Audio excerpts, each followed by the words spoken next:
Welcome back. This is News File, your most authoritative news analysis platform. And here on News File, we put Ghana first. And on Samson's stake, I say, lest we forget, cherish rule of law. As you may know, yesterday was the 41st anniversary of the abduction and gruesome murder of 3 judges and retired military officer Major Sam Akwa on June 30, 1982 by the PNDC military junta. And this is celebrated every year to remind us that we don't ever have to go back there. The victims were justices, as I mentioned, Major Sam Akwa, then Justices Frederick Opoku Kodie, Cecilia Koranting-Ado, Kwejo Eje Ejepong. They were picked up and taken to the Bundasi military range in Accra Plains and murdered, killed in cold blood, simply because some people disagreed with how they executed their job. So the lesson is that in this democracy, we make sure that we never go this way. This democracy is to prevent us from getting to the situation where people in power, people who have the power of the gun and the uniform, can just get up anytime, and because they dislike you or they are grieved by something you have done or said, can end your life. The 1992 Constitution provides us the Bill of Rights in Chapter 5 to enjoy fundamental human rights, including speech. So I hear the criticism of the minority chief whip and some members in the opposition for whipping up sentiments against the judiciary, so to speak, that they are too critical of judges and particularly the Supreme Court, and appear to bastardize the Supreme Court.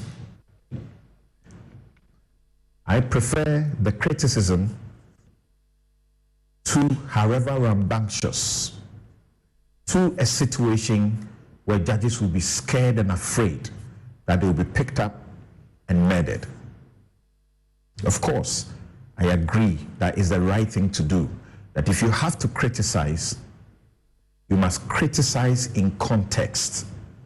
You must point out the specific wrong you find in a judgment or the conduct of a judge, because they're humans. It's a human institution. And as we know, there are corrupt people in there. There are people who have no integrity in there. Just like any human institution. So let's criticize, but criticize in a manner that promotes rather than destroys. Because once trust is completely lost in the judiciary, we are doomed. Because it is the last institution that stands to our defense and rescue when things go wrong. There are complaints. Jachikwe Singh is being asked to attend court every day. Of course, people have a point to make and comparison to make. They ask, why? Has he killed someone? Has he stolen? The answer is no. So why is it that number one, whose business, illegal business, has led to many people, hundreds, in fact in the thousands, some have lost their lives, some are sick, can't afford to buy medicine, just because of what he has brought upon them. The state is prosecuting him. How many years now? How often has he been in court? We hear he goes to court perhaps once in a month or twice in 2 times, or sometimes two months, and he has attended court perhaps once or not at all. So they are justified to ask those questions. But let's be reminded that we're better off with such a system that people can criticize even when they do not know the operations of the system, and will not be afraid, and that judges can also stand up and do what is right without being afraid. Just this week, some people who were put on trial for breaching COVID-19 laws have been set free. You know why? They've been set free by a court. They've been set free by a court because myself and a number of other people went to court under the auspices of the Fix Ghana movement, Fix the Country movement, and secured a judgment from the Supreme Court against the government, against the president's, Imposition of Restrictions Act. And since that has been struck down as unlawful, unconstitutional, people who are being tried under that law must be set free. So they are free. That is the rule of law. That is democracy. And we must cherish it. That will be my take. We'll take a break. We'll be right back to introduce my guest as we get into canvassing the Vex matters for you this morning. Show, as always, is brought to you by Bank of Africa, as strong as a group and close as a partner, MTN everywhere you go. Ashasi University, educating ethical and entrepreneurial leaders for Africa. Robert & Sons Optical Services, your comprehensive eye care service provider for 31 years. Duraplus, how you get your water matters. Remember, where Duraplus goes, water flows. DBS Industries, Rufi Papa Fie, My Way Insurance, dial star 165 hash on MTN to join My Way today. Cherry Tree Properties, we develop spaces as though we were going to occupy them ourselves. Syntex tanks, it's strong, it's tough. Flamingo paints, simply superior. We'll be right back.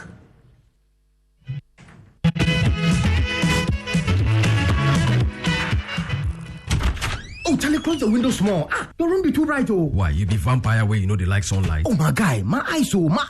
Behind the PC problem. Oh. In the sun problem. Common light bulb stuff. This no matter. I beg go Robert & Sons. Oh, yeah. Then my chick to him, I know correct. Cry. Where Robert & Sons sort them out sharp. Now, so stylish frames in the rock. We go Robert & Sons right in. No, I was sitting inside proper.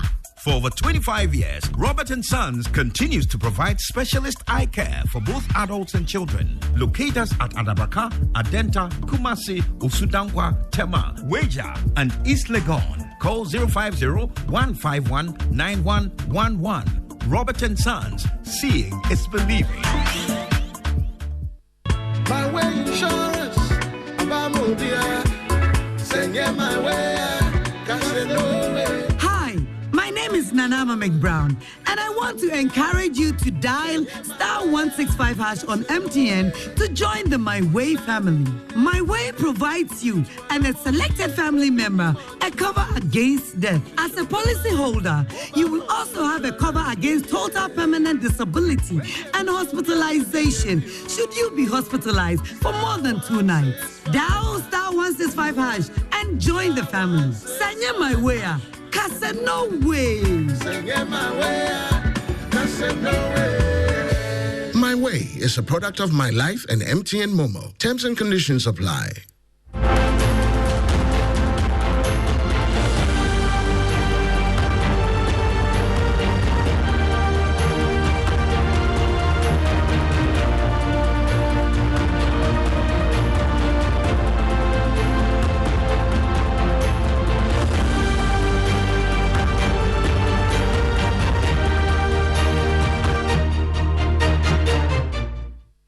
Pass the tape and declaring Prati and Emma, and then no. With them, they are against you. Factor. And some can introduce DBS Lifestyle Gauge Trusses amount. The same physical baby as a young man the day. And you know you would dance. And no crow, no sending me a benina and a papa. So DBS Lifestyle Gauge Trusses. Yet the computer not generated. Into Edna didn't go straight. And the piece of air not guilty. The one to me at the end. And good answer after more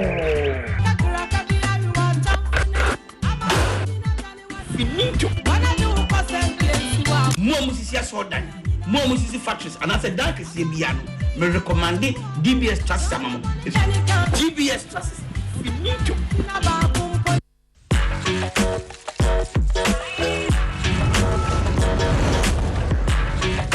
You are your own person, unique, one of a kind, special. That's why you deserve everything tailored to suit your particular taste, your preference, your needs. Just like MTN just for you. You can get customized offers tailored to who you are. Dial *141# or use the MyMTN app to get to choose from a variety of offers made just for you.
You're welcome back. This is Newsfile.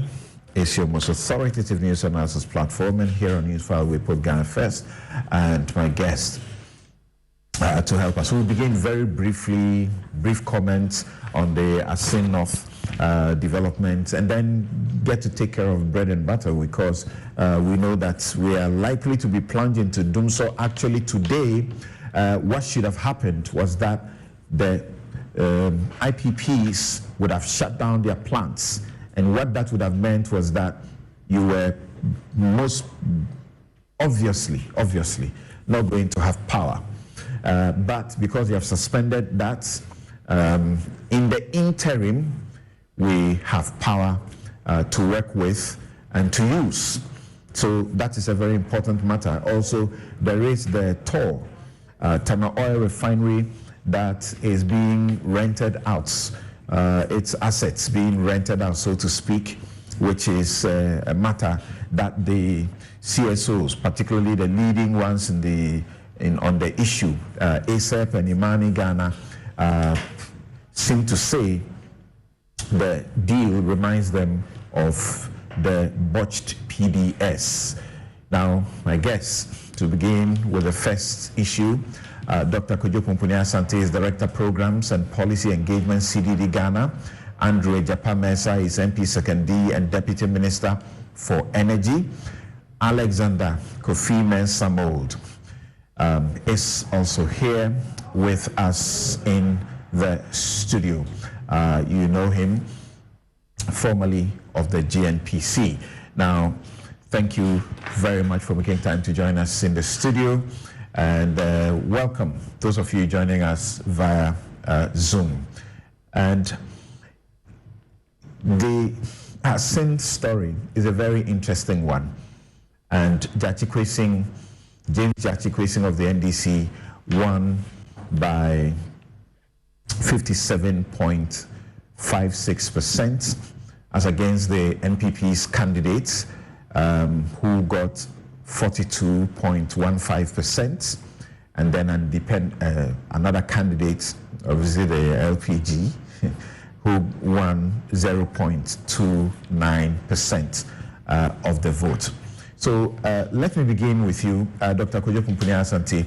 To start with, there are people who are making all the permutations about this particular outcome, and they say this is a verdict against the Supreme Court and against the state that is seeking to persecute and do injustice to the Jachikwe, who, as we speak, his name has been expunged from the record of Parliament as having ever been an MP. Well, thankfully, he goes back once the EC takes the communication to the Speaker. He'll be sworn in again the second time, and his name will be restored. Yeah, hello. Yes, good morning. Good morning. Yes, can you hear me? Clearly. A very good morning to everybody and co-panelists today. Yes, I mean, it was, I was in a Sin North myself. It was an interesting election. I think going into the election, there was sort of high stakes for, both the MPP and the NDC, because this is the first sort of competitive seat that, both parties were going to contest for after the 2020 election. And given that this particular seat has been swinging, for many years, and both parties, this was almost like a test of their popularity or their strength as well. That is on the face of it. It was almost some sort of an assessment of whether or not the MPP, with all the challenges that it has had with the economic crisis, with some of its political challenges, internal party challenges, and so on, looking ahead through the 2024 election, whether or not it could be united, it could be, it can signal that it is still very competitive and still able to win an election regardless of its track record since 2020. So I think it was high stakes for the MPP, but also for the NDC, which is seeing the 2024 election as basically something that is very winnable, and they will see themselves as having a big advantage given the challenges of the MPP. And they were the ones who were holding the seat. So a defeat would have really deflated its own sense of preparedness for the 2024 election and where the citizens were. But, everybody, I mean, the logic in politics is that at the end, when you put all of that together, politics is very much local.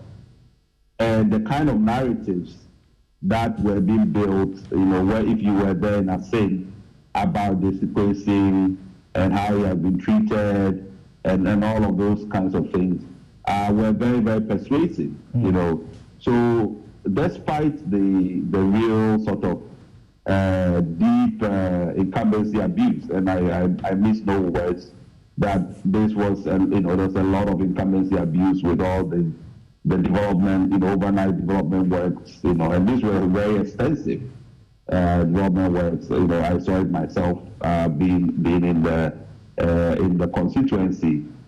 All of those things, the inducements that the people are actually alleging. The people are alleging that the heavy-duty machines that were,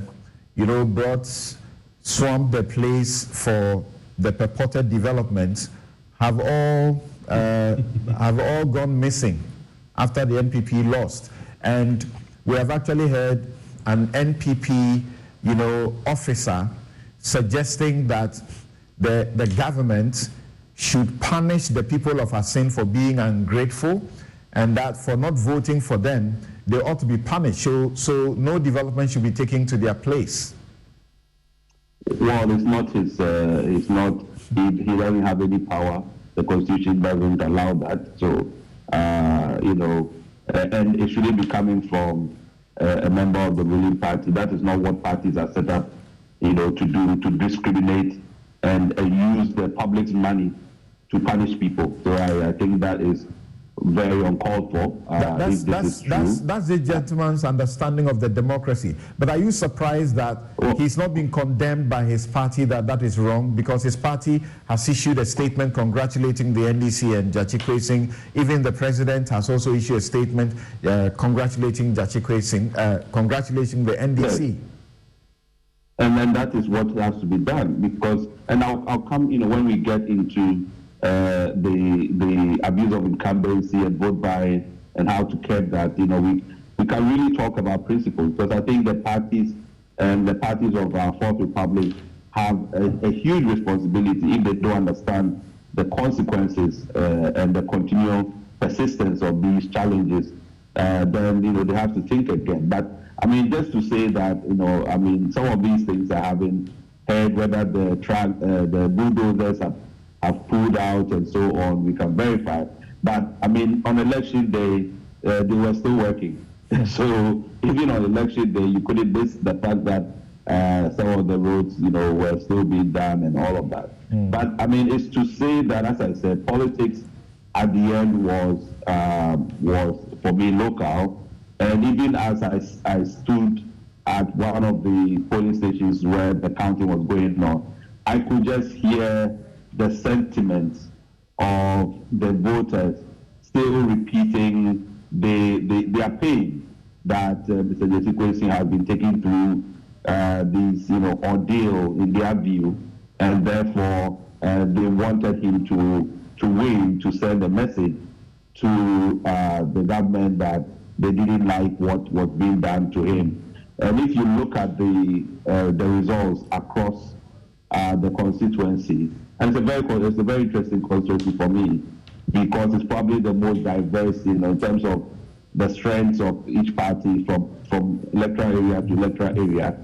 Mr. Gyakye Singh actually performed very well in sort of strongholds of the NPP. Actually, he was competing very strongly in all of those, and that's what showed in his overall performance. And he did something similar in 2020, but I think even in this election in particular, it was quite surprising that he was very competitive in very strong NPP areas. So it means that the emotional factor and people's narrative around what they believe was his treatment was one that really, I think, played a strong role in his victory. Well, what do you make of some of the statements coming from the people, the voters there? They were told by the ruling party that don't vote for Jachikwe, James Jachikwe, because he's standing criminal prosecution and he could go to jail. In fact, there are some members of the NPP who did not say he could go to jail, who said that they are definite that he will go to jail, including lawyers within the NPP. And the president also made similar comments and said he is a potential candidate for jail, so don't vote for him. What do you make of what we heard overwhelmingly from the voters who suggest that, well, if he will go to jail, we don't care?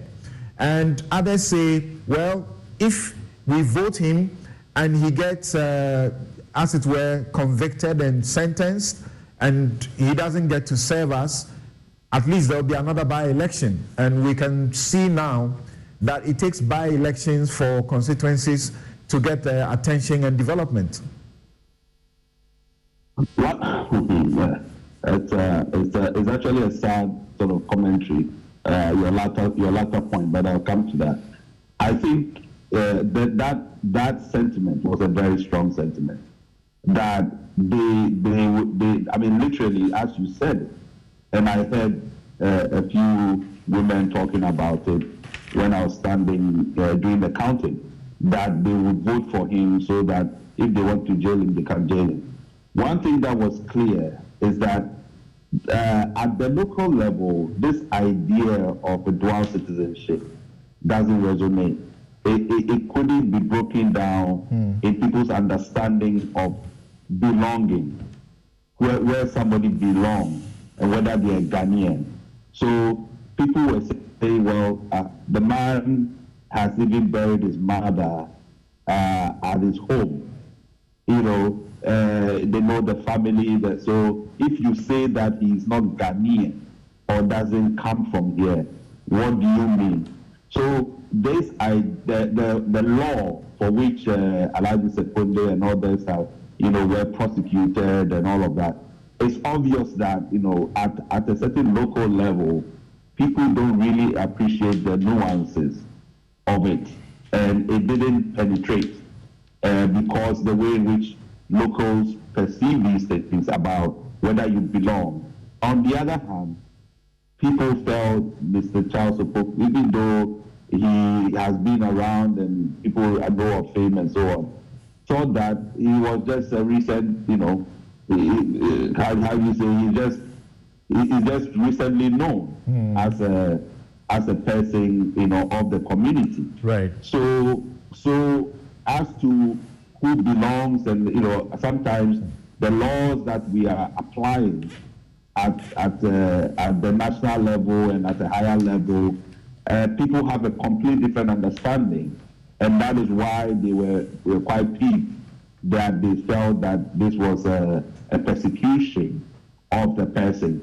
So I mean, the solution, and I think people have already said about it, that those rules have to be looked at again. All right. Thank you. Hold on for us. We intend to be really very brief with this. And Kwesi won with 17,245 votes.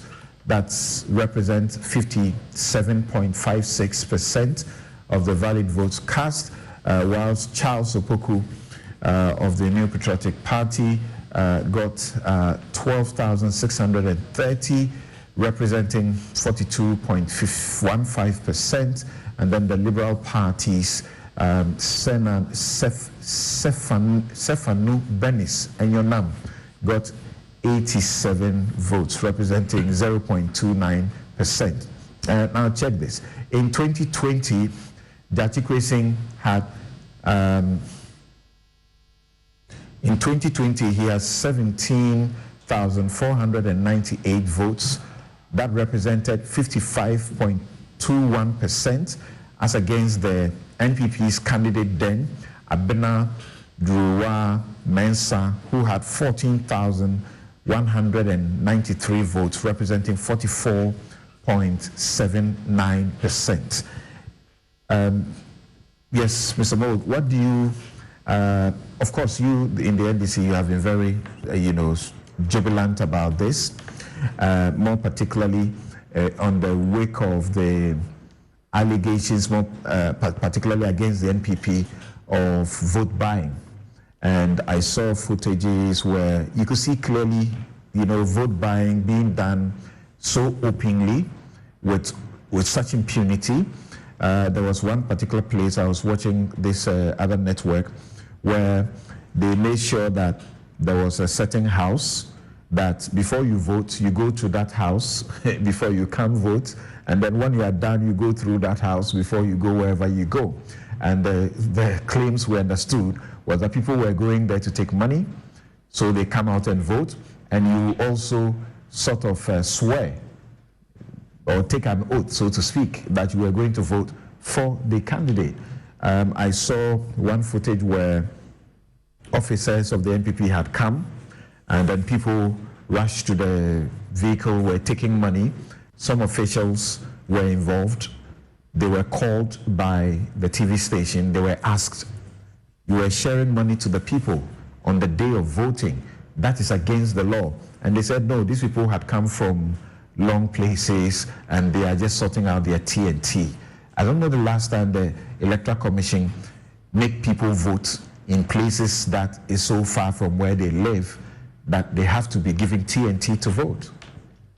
Yes, this is something that we saw in Kumewu, so we were expected it in Asin North, because Asin North was, Kumewu, they won the 2020 by, if you add the independent candidate who is an MPP member, they won it by over 90%, the parliamentary seat. And we won, we improved from 9% to about just over between 20 and 25%. And we saw what they were doing. We were surprised, some of us were really surprised at what they were doing in their stronghold. So we knew it was going to be even on a larger scale in Asin North, and it was expected. But first of all, we would like to congratulate the NDC leadership in the strength that they showed, supporting our candidate, James Jackson, throughout his trials and throughout the election. And the support was overwhelming. The support was given from the top leadership of the party to the central region, who organized this election on behalf of Asin North. So I'd like to say they did a very good job. They were very professional. And we'd also like to state that the Electoral Commission did a very professional job, especially the people at the polling stations. We were very impressed with what they did. And the police must be commended, and that we gave it to them. Once you win, the Electoral Commission has done a good job. No, I'm giving for I was at the polling stations. I was one of the polling the agents there, so I saw it firsthand. I'm just imagining that if things went the other way, the NDC would have raised accusations, and the EC perhaps may have been the first to take the... Well, things went the other way in Kumewu. You didn't hear us say that, did you? We lost the election in Kumewu. You're right about that. So we did not say that. And I think institutions in this country must be devoid of politics. And we are not seeing it in many institutions, SOEs, judiciary. We're not seeing it in the... in many areas, but particularly the areas that are supposed to regulate things for us. But the EC in Kumewu and in Asin North did a good job. That's my personal view, because I'm giving a first hand. So I'll return with a quick one for all of you about what this victory represents. There are those who say it's a victory to spite the courts, or to tell the courts that you are wrong. And some say it's a victory that tells you what should happen, what may happen in 2024. Is that bit an overstretch? Andrew Ejapamesa, MP Second D and Deputy Minister for Energy, joins us. Of course, the NDC too was accused of some level of vote buying, but you heard them say, we are not in power, so we can't afford much. So what? It's okay to be buying votes. It's a criminal conduct according to our law. So Ejapamesa, you were so sure that the people will not vote for someone who will be jailed. In your words, that you are sure that he will be jailed, and so on. So what happened? Samson, good morning, and good morning to my co-panelist, my good friend, Kojo. It's been a while, and then Alex as well.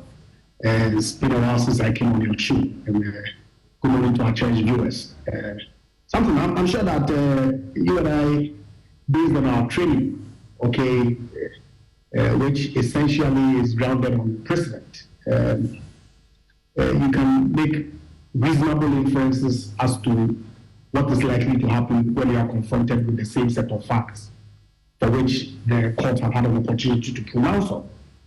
And so, following from the Abu Sakande case, where, amongst others, he was convicted of perjury, which essentially arose at the time that he deposed to a statutory declaration on filing his nominations that he owed allegiance to no other country other than Ghana. Same set of facts that Mr. J.C. Kwesi is facing. And so on the strength of that, I am certain in my mind that when his criminal prosecution is concluded, unless of course he has any evidence in his defense, which really is in doubt, because the depositions were clear.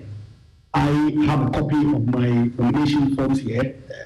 I made a deposition before a judge to the facts and the truthfulness of the statements that were contained in my declaration. And the law is clear. I believe in section 280 of the Criminal Offences Act. You make any such statements. And indeed, in the Statutory Declarations Act itself, there are criminal sanctions that follow. And so let's wait and see. But then I was expecting that. But I'm coming there.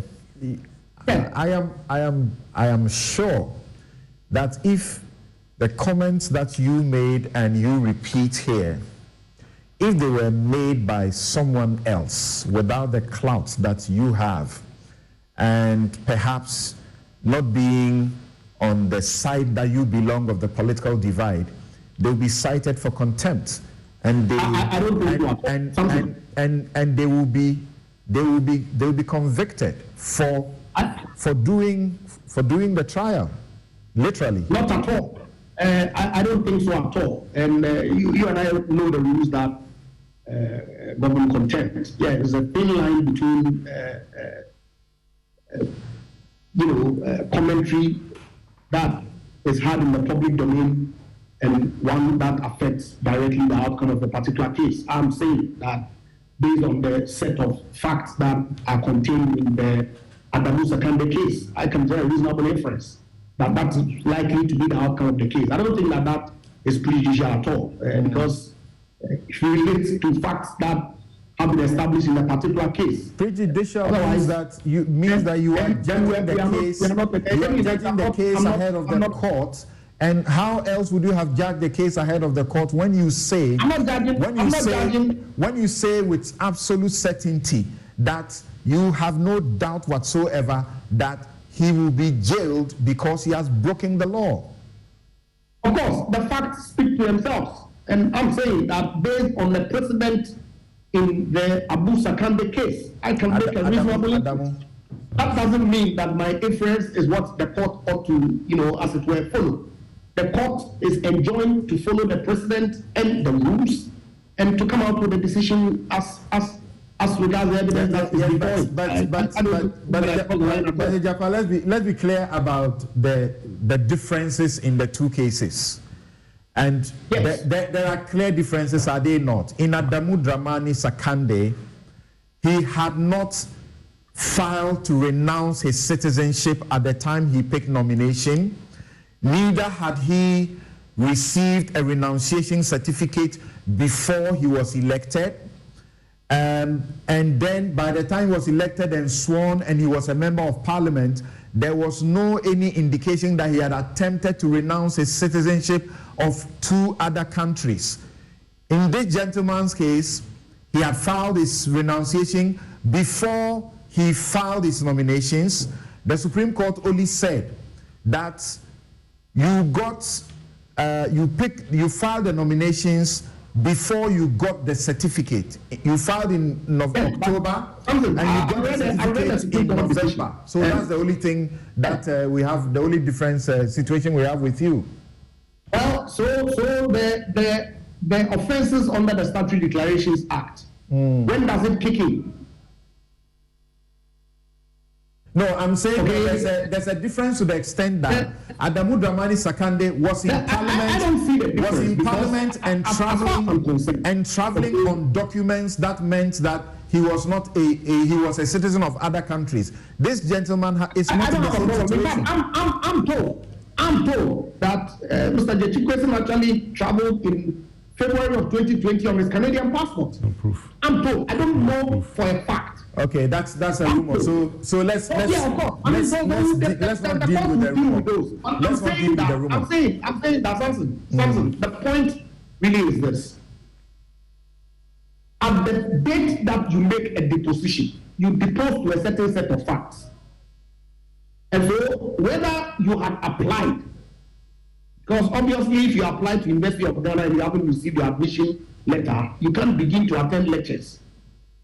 Okay, you cannot claim to be. But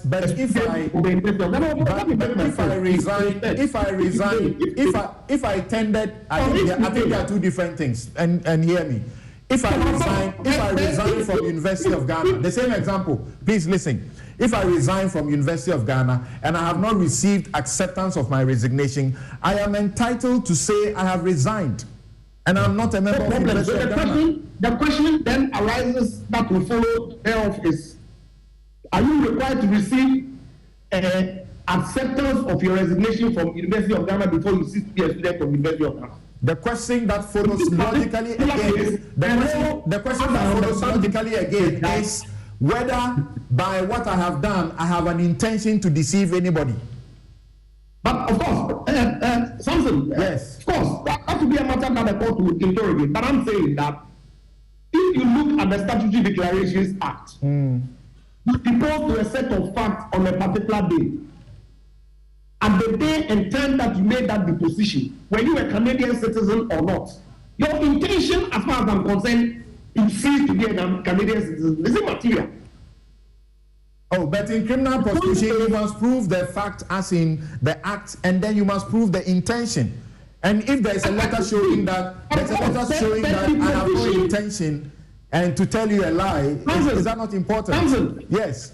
Samson, I'm saying that at the time that you depose to those set of facts, your intention is immaterial. You are saying that positively that I have no allegiance to any other country other than Ghana. Was that the case?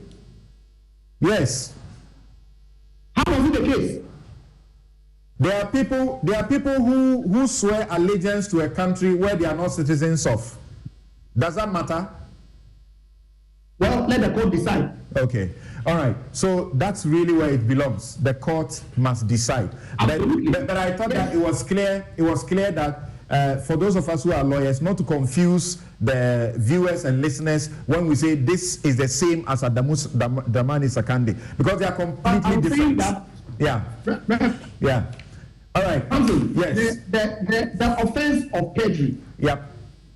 Okay, is clear that on a particular time when you make depositions to a certain set of facts which you know to be false, you've committed an offense. Yeah, you are lying on oath. And he says, I didn't lie on oath. I had applied to renounce. When I was challenged, the AC actually cleared me and said, you have not done anything wrong.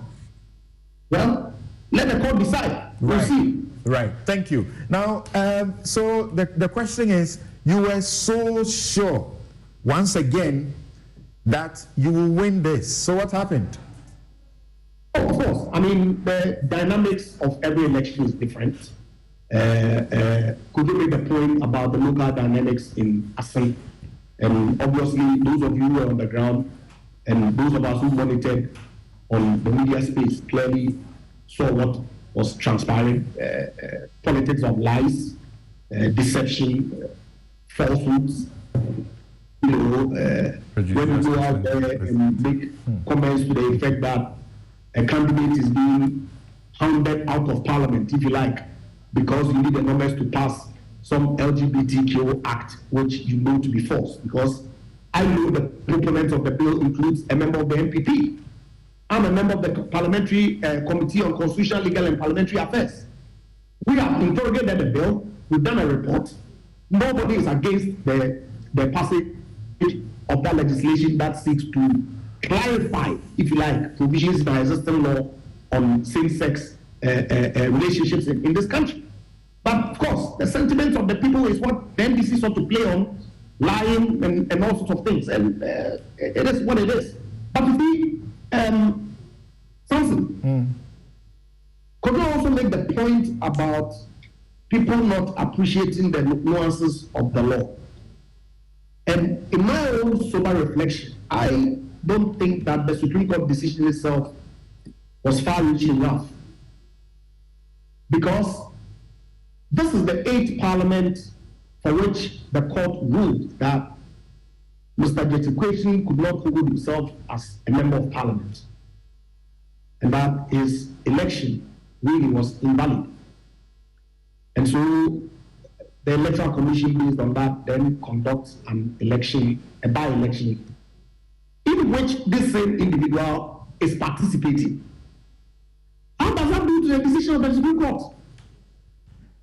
His election was invalid because by October 2020, he had not received a renunciation certificate. But by November, he had received a renunciation certificate before he was elected in December, and he was sworn. At which time the process is leading to the conduct of the by the Supreme Court's ruling, if he had received the renunciation certificate in October, his election will be valid. So what's the argument? So I'm saying that at the time that he obtained the renunciation certificate, the processes leading to the 2020 election had closed. And so he could not validly participate in that election for the 8th Parliament. So how then does he then turn around and participate in an election to replace that MP after he has been removed? Interesting. Are we to render the decision of the Supreme Court? Are we looking forward to another challenge? Are we looking forward to another challenge on this ground in the Supreme Court? I'm just bringing this up so we can all think through it to see whether. Okay. So let's move away from this. And do you share with those who say this could be an indication of how 2024 will go? I don't think so at all. All right. Because, like I said, and like Kodo pointed out, all elections are local. It's interesting how there's a clear distinction between now Kumeru not being a competitive election and that this one is the first competitive election. Then Alex draws the independent candidate, the votes that he obtained, and adds it to the MPP candidate and says that because they are all coming from the same stock, they got 90% and the NDC got 10. The truth of the matter is that there were 3 candidates that contested the election, one on the ticket of the New Patriotic Party, one independent, and one from the NDC in 2020.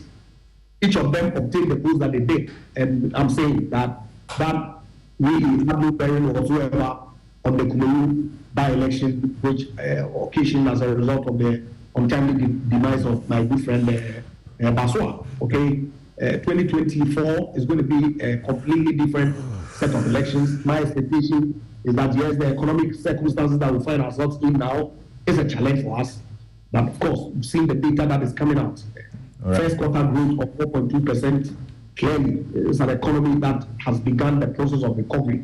And by the end of the year, all things being equal, we'll be seeing clear positive growth indicators that will assure Ghanaians that the NPP, as always, the best that can manage the affairs of this country and its economy going forward. And so I don't share the view that this is what is going to transpire in 2024 at all. But of course, we're a political party, and we ought to learn lessons from every election. Right. We ought to re-strategize if there are issues we need to do comprehensive studies of what informed the decision in Asin. Thank you. And to draw that would inform our preparation for 2024. Thank you very much. That's what the party, through your General Secretary, has urged, and the President has also urged, hoping that in 2024, Asin North will turn blue. Dr.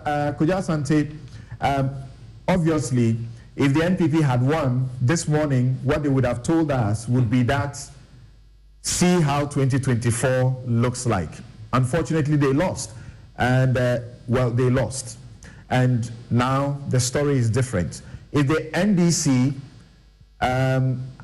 had not won, they clearly won't like how it will be projected.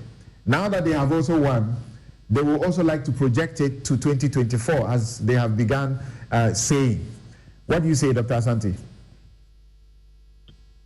Yeah, I mean, I think we are a long way from December 7, 2024. So there's still many things to be resolved. The NPP's own internal party primaries have to be resolved to know who is the candidate. That would, help assess the strengths of the candidates going into the election. So I think for me, this election, it does give the NDC some more confidence about its own sense of competitiveness going into the 2024 election. I think that, I don't think there's any lesson to be taken from, Asin North.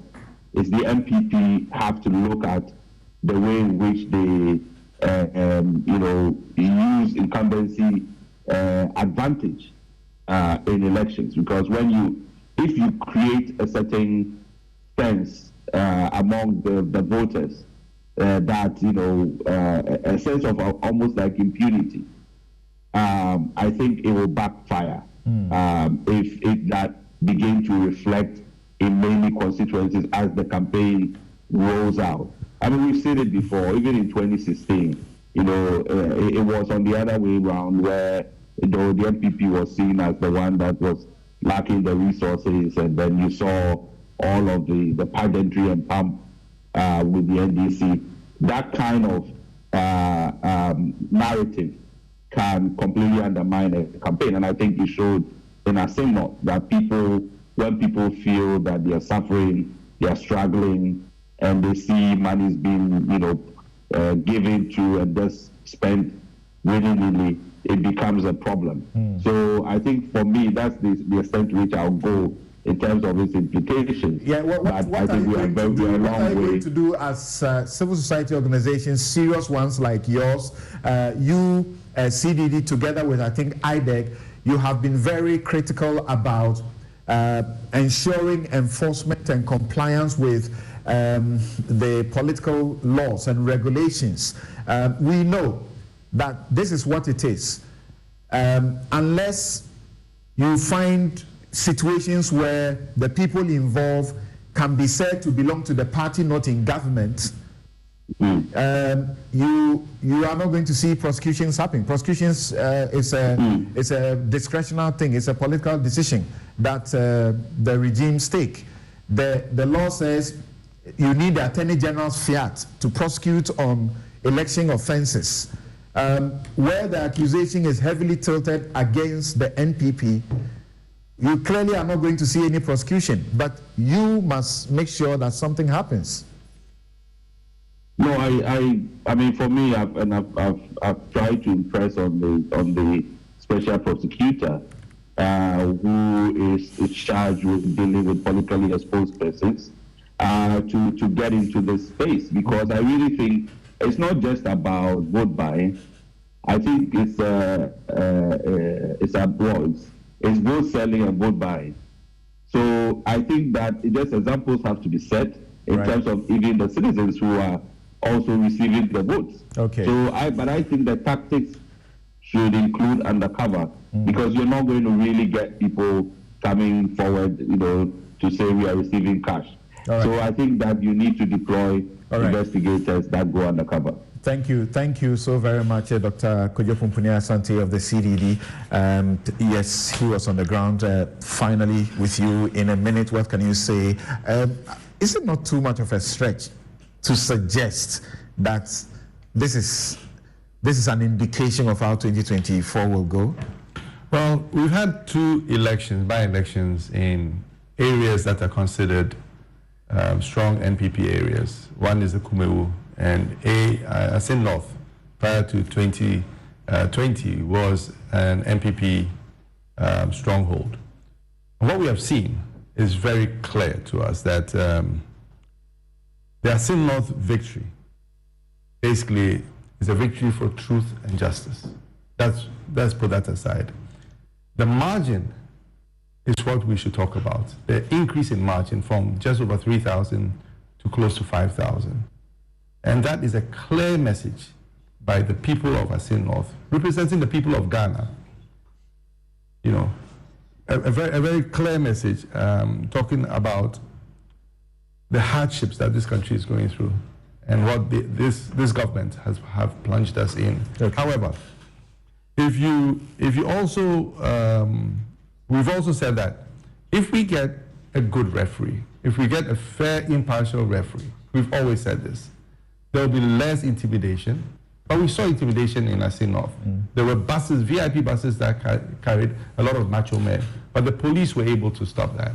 If we do have a fair, unbiased electoral commission and a diligent police force, there is no way that the MPP can win 2024. All right. Especially given the hardships this country is going through and the work that the NDC is doing. Thank you very much. We will be taking a break here, and when we return, we'll find out how ECG and working with government will make sure the IPPs are paid so that we don't get plunged into Dumsor anytime soon. We'll be right back.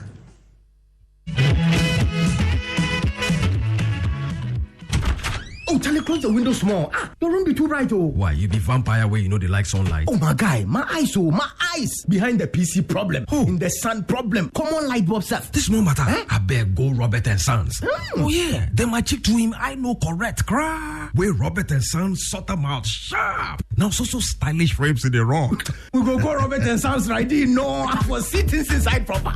For over 25 years, Robert & Sons continues to provide specialist eye care for both adults and children. Locate us at Adabraka, Adenta, Kumasi, Usudankwa, Tema, Weja, and East Legon. Call 050-151-9111. Robert & Sons, seeing is believing.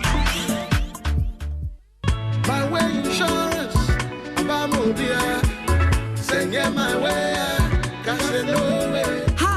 My name is Nanama McBrown, and I want to encourage you to dial *165# on MTN to join the My Way family. My Way provides you and a selected family member a cover against death. As a policyholder, you will also have a cover against total permanent disability and hospitalization should you be hospitalized for more than 2 nights. Dial *165# and join the family. Sanya My Way. No way. My Way is a product of My Life and MTN Momo. Terms and conditions apply. Charlie, what number? The malaria will not be down, eh? Charlie, no joke. Fever, headache, vomiting, loss of appetite. I couldn't even eat my usual fufu. You and your fufu. But I hope you got tested before the malaria treatment. Yes, I did. And thanks to Malatu, I kicked out malaria 1 time. When malaria strikes, take Malatu, containing artemether and lumefantrine. Comes in tablets and suspension for effective treatment of malaria. Great to have you back. Thank you. No problem. Malatu is suitable for adults and children. Manufactured and distributed by NS Chemist Limited. This advertisement has been vetted and approved by the FDA. Ladies and gentlemen, we're going to demonstrate to you the superior properties of Flamingo paint. As compared to other paint brands on the market, we take equal quantities of Flamingo paint and this ordinary paint. We then dilute them with water. And now, let the test begin. The gentleman on the left is going to apply the ordinary paint, and the gentleman on my right will use the Flamingo Superior paint. As you can clearly see, Flamingo has the obvious better hiding. Furthermore, Flamingo has painted a much larger area. You know, one bucket of Flamingo paint is equal to several buckets of any other paint brand on the market. Flamingo paint is made with superior formulation to give superior durability, superior hiding, superior coverage. Flamingo paint, simply superior.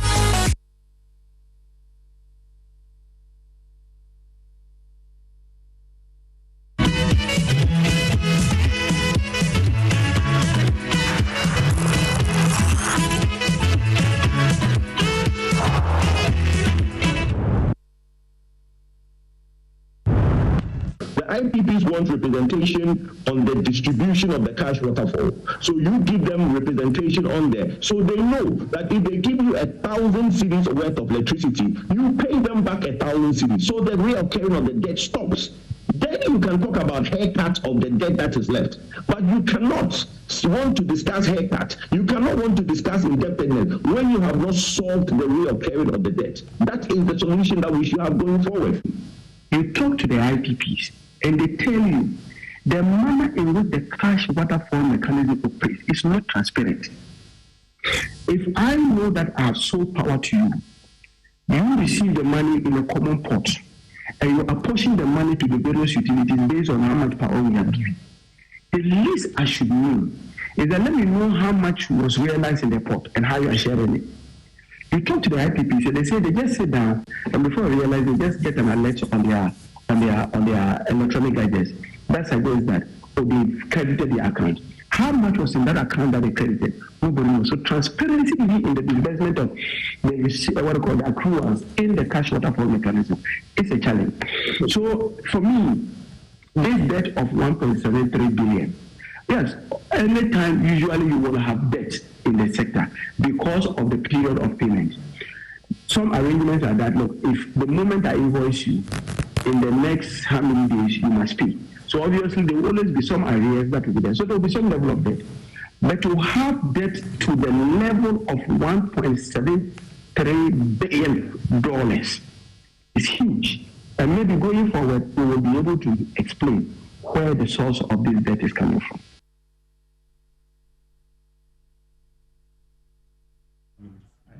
Right. You're welcome back. This is Newsfile. It's your most authoritative news analysis platform. And here on Newsfile, we put Ghana first.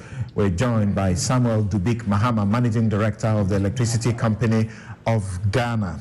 A while ago, I was telling him how he's been harassing all of us to make sure that we don't owe any bills. Good morning. Thank you for joining us. Good morning. Right. Thank you for having me. So he joins Alex Mould, and we will also be joined by Bright Simmons, Honorary Vice President of Imani Africa. Ejapa Mesa takes leave of us briefly, but will join us again. I've seen your messages on the first issue, but let's relax them for a while. We'll return to them. So we went to sleep in fear and in panic that we will wake up to a Dumsor situation. Nobody wants to go back ever to a period of Dumsor in our lives, where businesses, were hurt so badly, and even human lives were lost, as we understand. But in the middle of the night, we got a statement from the Chamber of Independent Power Generators Ghana, IPGG, and it said the Chamber of Independent Power Producers of Ghana, IPPG, that's not reflective of your letterhead, is pleased to announce that following fruitful engagements with the Electricity Company of Ghana, ECG, the IPPs have agreed to keep operating their power plants after today, July 1, 2023, As part of the understanding reached, all the IPPs have received an offer of payments from ECG to enable them operate in the interim, thereby providing the government of Ghana and ECG the needed grace period.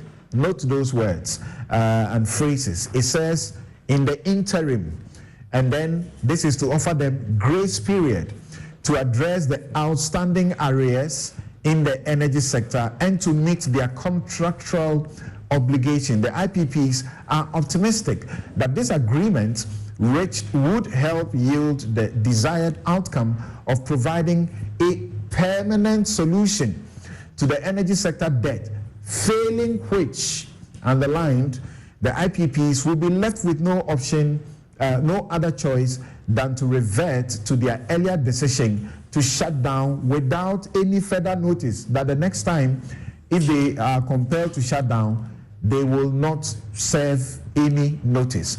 And they were thanking the chairman and ranking member of the Parliamentary Select Committee on Mines and Energy and the members of the committee for their timely intervention to ensure the fruitful engagements that were arrived at. Okay. They end by saying that the IPPs will individually remain actively engaged with the government of Ghana and ECG in order to address the outstanding financial issues. Right, so you are a savior, ECG. You are already going around because you don't have money. People have used your power, they are not paying. You have been going around shutting their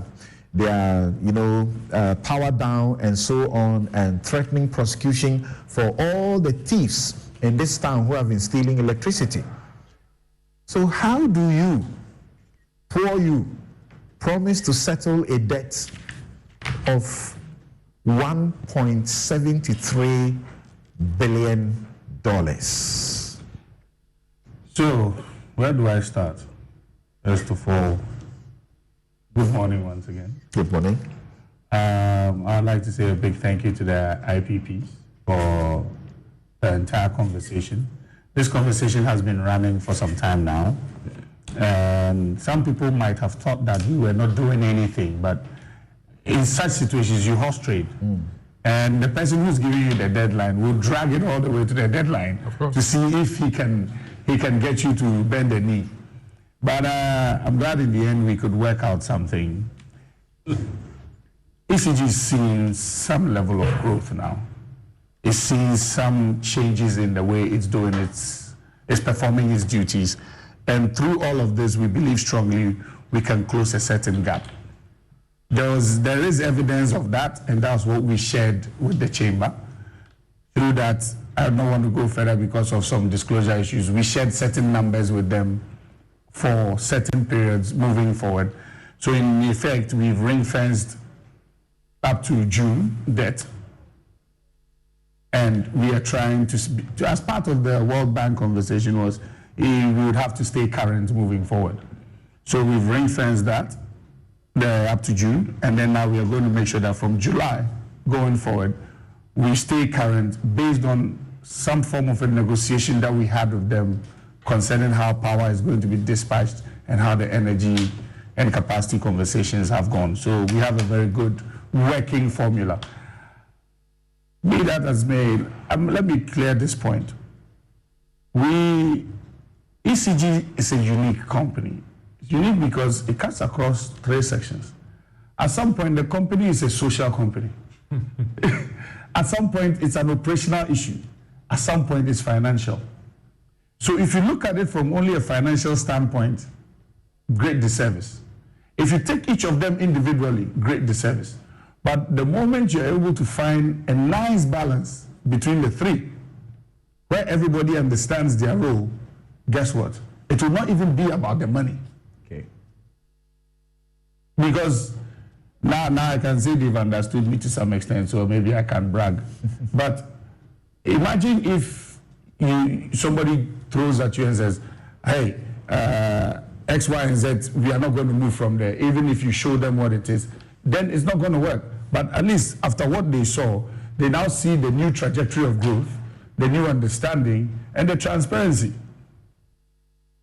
So that's the buy-in for us to be able to move forward now. So the statement that they have issued reflects the agreements that you have reached with them? Yes, it does. So what does in the interim mean? That you have offered payments to enable them operate in the interim, to provide you grace period. Speak them one by one. Let's speak them one by one. So how long is interim? Interim could become permanent, because what we've agreed on for the framework moving forward means that I'm going to stay current. So if I'm current now, every month, you're okay. You understand? Now, they use interim in two forms. The other one is because they are waiting to hear how the legacy debt issue is going to be addressed and what the formula or the style will be for us to talk and move forward. But in truth, nobody wants to keep spending not knowing where the money is coming from. That's why we agreed on the way forward now. And the way forward is comfortable for all of them, so we are in good shape. Right. So they had demanded that if you don't put down 30% of the 1.7 billion, they were going to shut down. What have you given them? Would you be surprised if I said we've not given them anything? Okay, they say there's an offer of payment. So the truth of the matter is this, and again, it's about conversations. When there's uncertainty, there's panic. So until you are able to let the person calm down, give them the level of certainty they need to operate, they will always be panicking. So we've agreed on numbers across board for everybody, and everybody knows what they have to do and get back to us by the middle of the week. And when they do that, whatever needs to be credited to them will be credited to them immediately. If the impression was that they could not operate beyond today, if they hadn't received the money, what is the assurance of how long they can operate because you are going to pay them some money? So you see, when you look at every generation mix, or you look at, let's say, for example, at 3 p.m. every day, I'm told the amount of power we need by the next day and what our peak period will be. Now, there's a merit dispatch order based on every plant. Now, how do you dispatch the plants? It's supposed to be like it's a variable mix. Cheapest one comes in, and then also the most efficient one also comes in. So you have to find a blend. So without them, what would then happen would be, you have to fall back on what you already have, like your hydros, see how much they can give you, and then, I'm just talking about the contingency plan, and then see how much shortfall you have in thermal to add. But that to the side, we had always known that, look, it was uncertainty that was bringing this whole conversation. And how to clarify that uncertainty was the key conversation which we had to have. And we knew that after having that conversation, we will all be fine to move forward. Right. So what's the road to the permanent solution without which they say they'll revert? The permanent road is to make sure that the agreement we have now on the staying current stays in place, which the numbers are very realistic now, stays in place, and then also find a way to make sure that what we've agreed in the new framework agreements go forward. You understand? Look, if I hadn't occupied that chair, I would never have known that ECG or electricity purchases are seasonal. You think everybody uses electricity just like that, but your consumption at certain times of the year is not the same. Okay. So what I may give you today as money, I may give you $1 million at the end of this month. Around this time of the year, I might give you 200,000 or 100,000. That doesn't allow certainty for your lenders and your shareholders. Because between these 5 companies, guess what? The government has been downgraded. So until we find a way to put them on a flat something, which their lenders and their sponsors can look forward to and can plan and can budget against, we would always have that issue.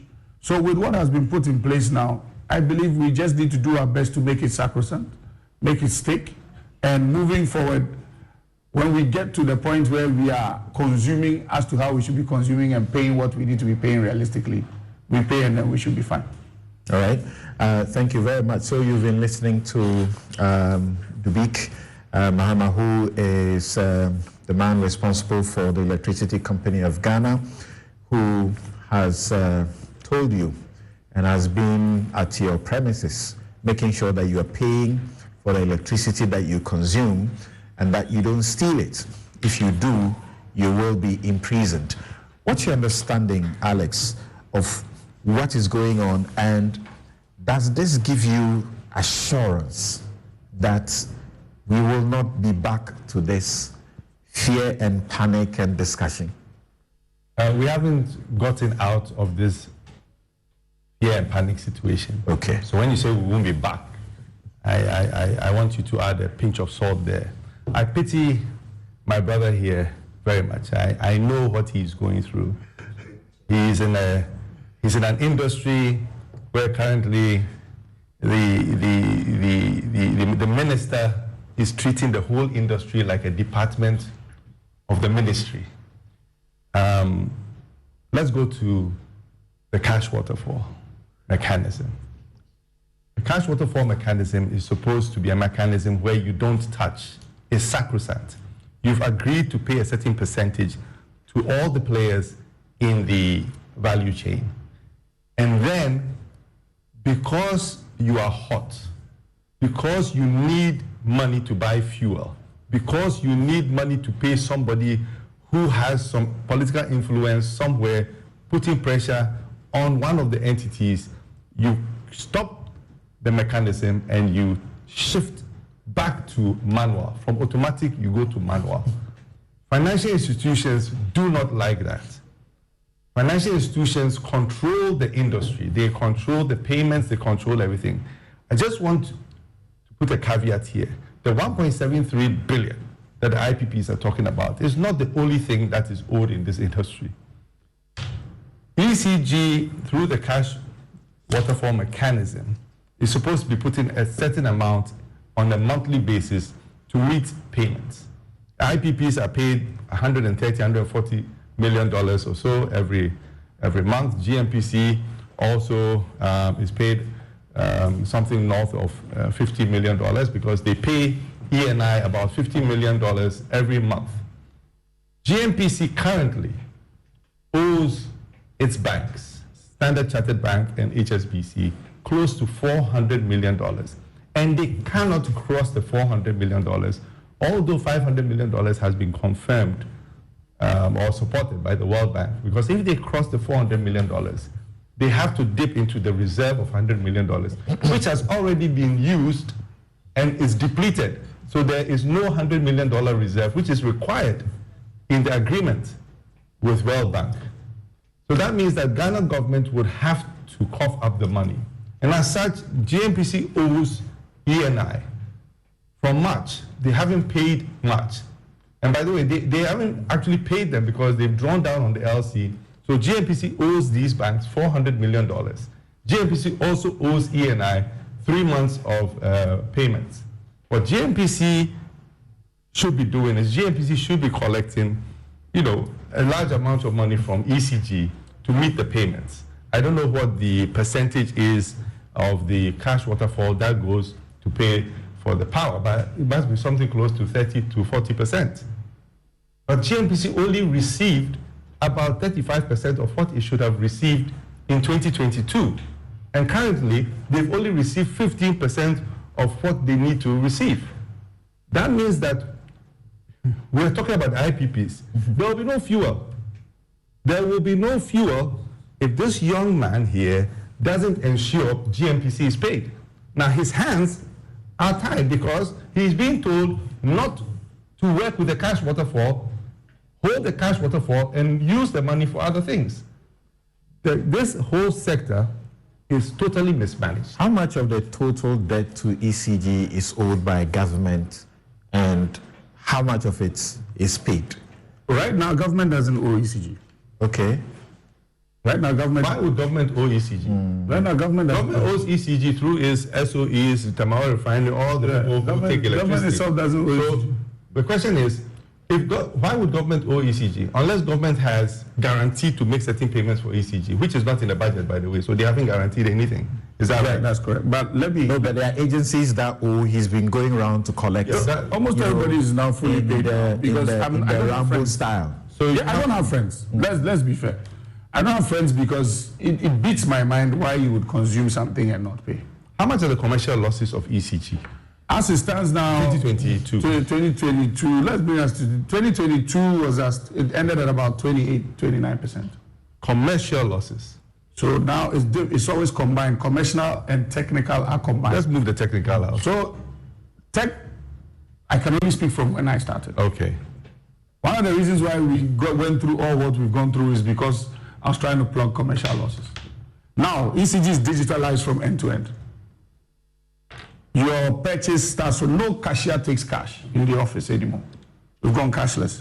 So it allows you to see the revenue as is.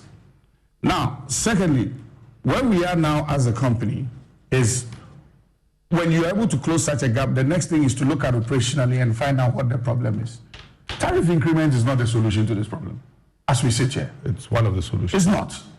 Without the tariff, it is not. But if you don't if you are not invoicing the amount you are consuming, big bro, you won't collect any money. Big bro. Tariff increment now, as we speak, is not the solution. Tariff increment is like giving me a basket and asking me to go and fetch water. Well, I agree. So you've increased tariff based on the IMF's advice and said that we should go and that it will show in what revenue. There are physical operational issues within ECG that have to be critically looked at. Absolutely. Because the cash waterfall was not growing. Why? But the operational issues are not being solved. How do you grow the pie? The base to grow the pie is ECG. So you might put together a fantastic plan, but until you sit down and look at the base and plug the holes in the base, you will never see the requisite growth. That's absolutely true. So what I then realized was, okay, let's look at our metering. Let me even start you off on customer numbers. Look, anybody who tells you this sector is not viable is a liar. It's a very viable sector, but our approach to business over the years, don't even bring government into it. It's ECG. Our approach to business over the years is what has brought us to where we are now. And we're not looking at a critical dynamic shift in how we do our business operations. After the last population and housing census, it says what? You have 8.5 million households in Ghana.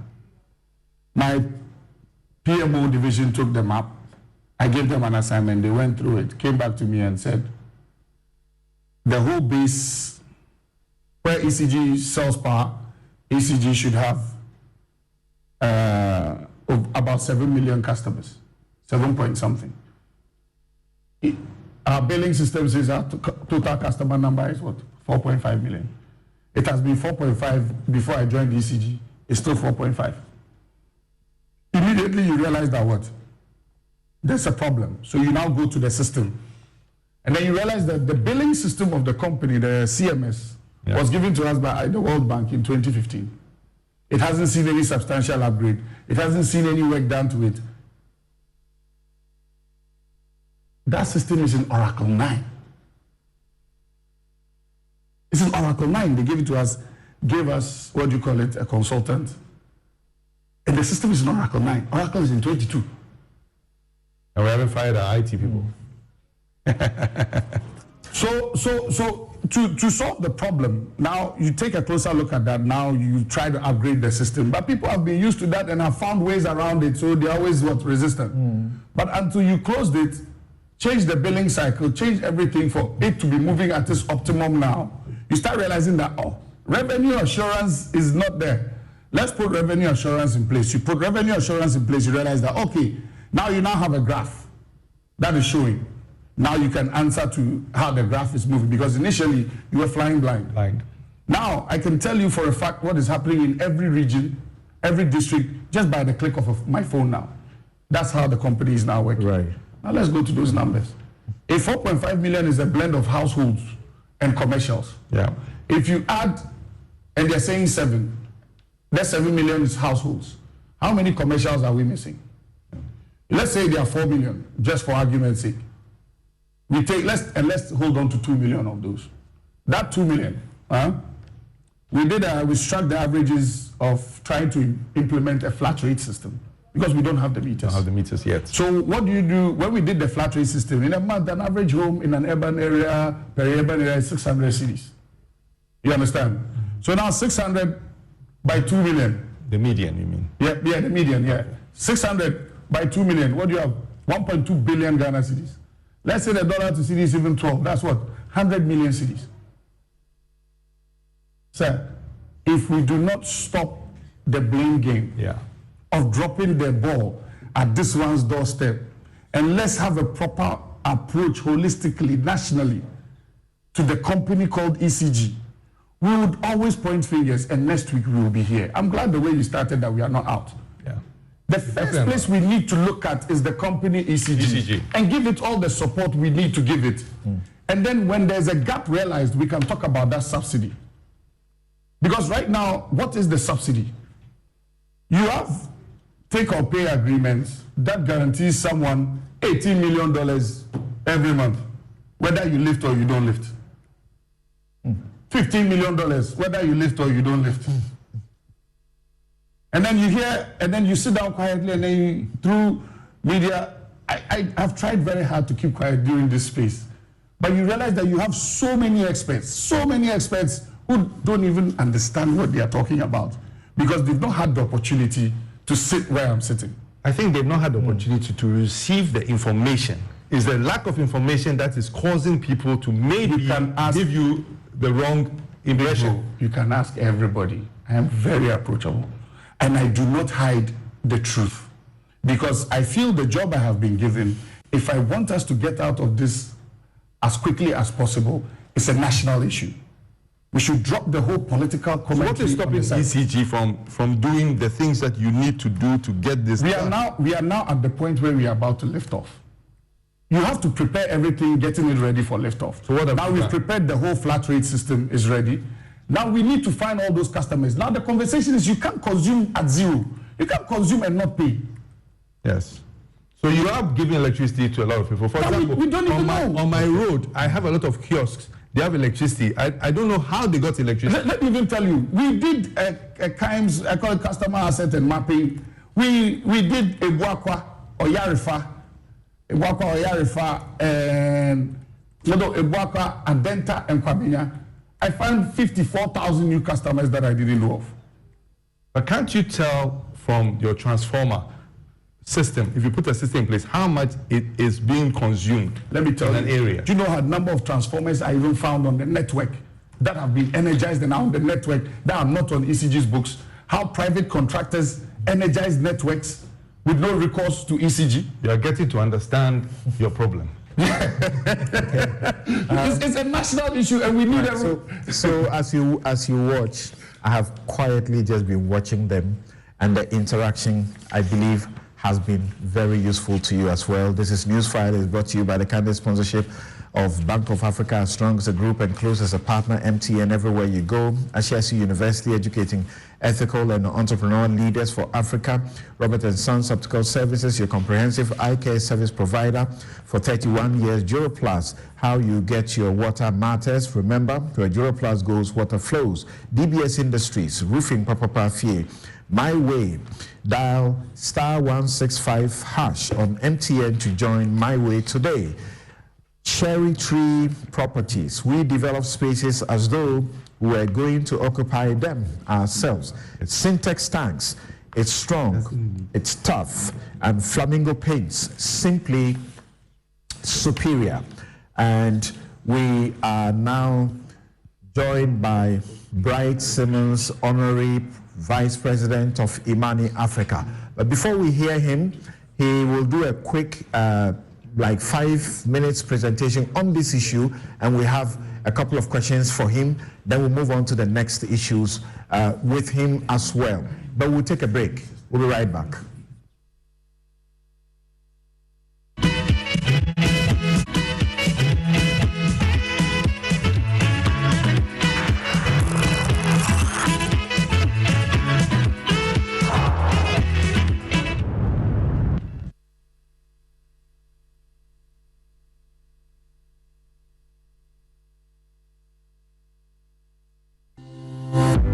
crystal clear and thrilling podcast and live.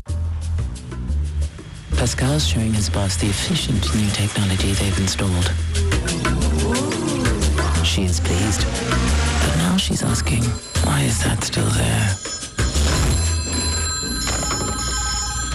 Pascal explains that the wells can store many, many messages. The boss is not so pleased anymore. If you haven't upgraded your contact center yet, it's time to get business done better with MTN Business.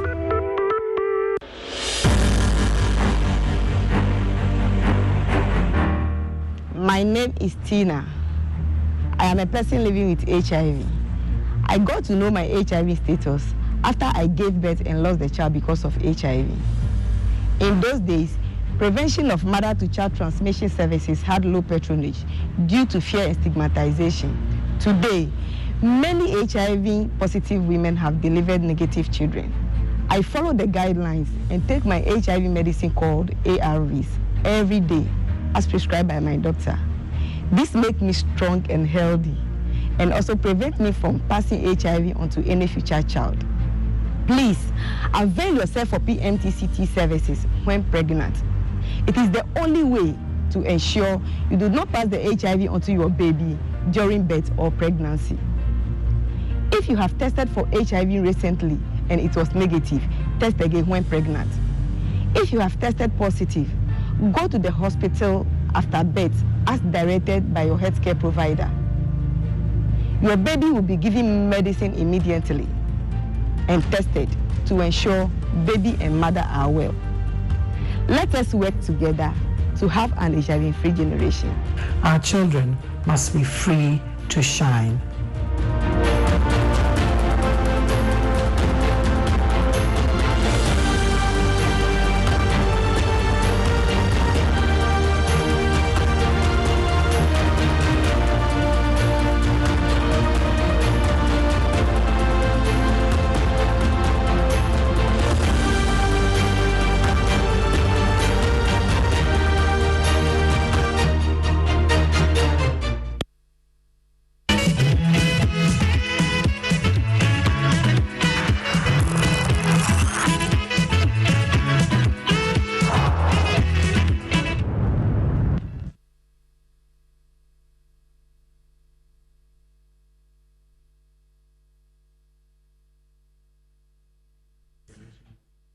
Welcome back. This is Newsfile, it's your most authoritative news analysis platform, and here on Newsfile we put Ghana first. My guest on this second segment, trying to be sure and to be sure of the assurance that we will not be plunged into Dumsor because the IPPs threatened to shut down their plants, and now they say they have suspended that decision temporarily, as in the interim, hoping for a permanent solution because they have been made offers of some of the payments. They are owed in excess of $1.7 billion US, and they insisted that they need to get 30% of that. Otherwise, this morning would have been plunged into Dumsor. But thanks to the minority, it says the Mines and Energy Committee, who got an intervention with the ECG, they have suspended that decision in the meantime and giving them a grace period to resolve the issues. Alex Mould is here. Bright Simmons, Honorary Vice President, Imani Africa, joins us. Now, this is how Bright will give us his take. In the next 5 or 6 minutes, he would give us his perspective from where they sit at Imani, and then we would ask him 1 or 2 questions before we move on to the next issue, where he will do another such presentation. Then we ask him a few questions. Hello, Bright. Thank you so very much for making time to join us. Thank you very much, Samson, for having me. Right. So with your permission, can I proceed to discuss the Asenov matter? If we can begin with the IPPs and the threats which has now been suspended. We can go to Asen later on. Okay, the way that I was advised in advance was to build up the connections between the 3 issues. Okay, please go on. Please go on. Go on. Okay, thank you. So regarding Asim North, I think the reason why this is interesting is that most of these issues that we are discussing, fascinatingly, have a very strong link to what we can expect in 2024 as far as the political fortunes of the NPP and the NDC are concerned. And while it may not be so, from the surface, I hope that in the conversations and in the presentation I'm about to make, those links will be apparent.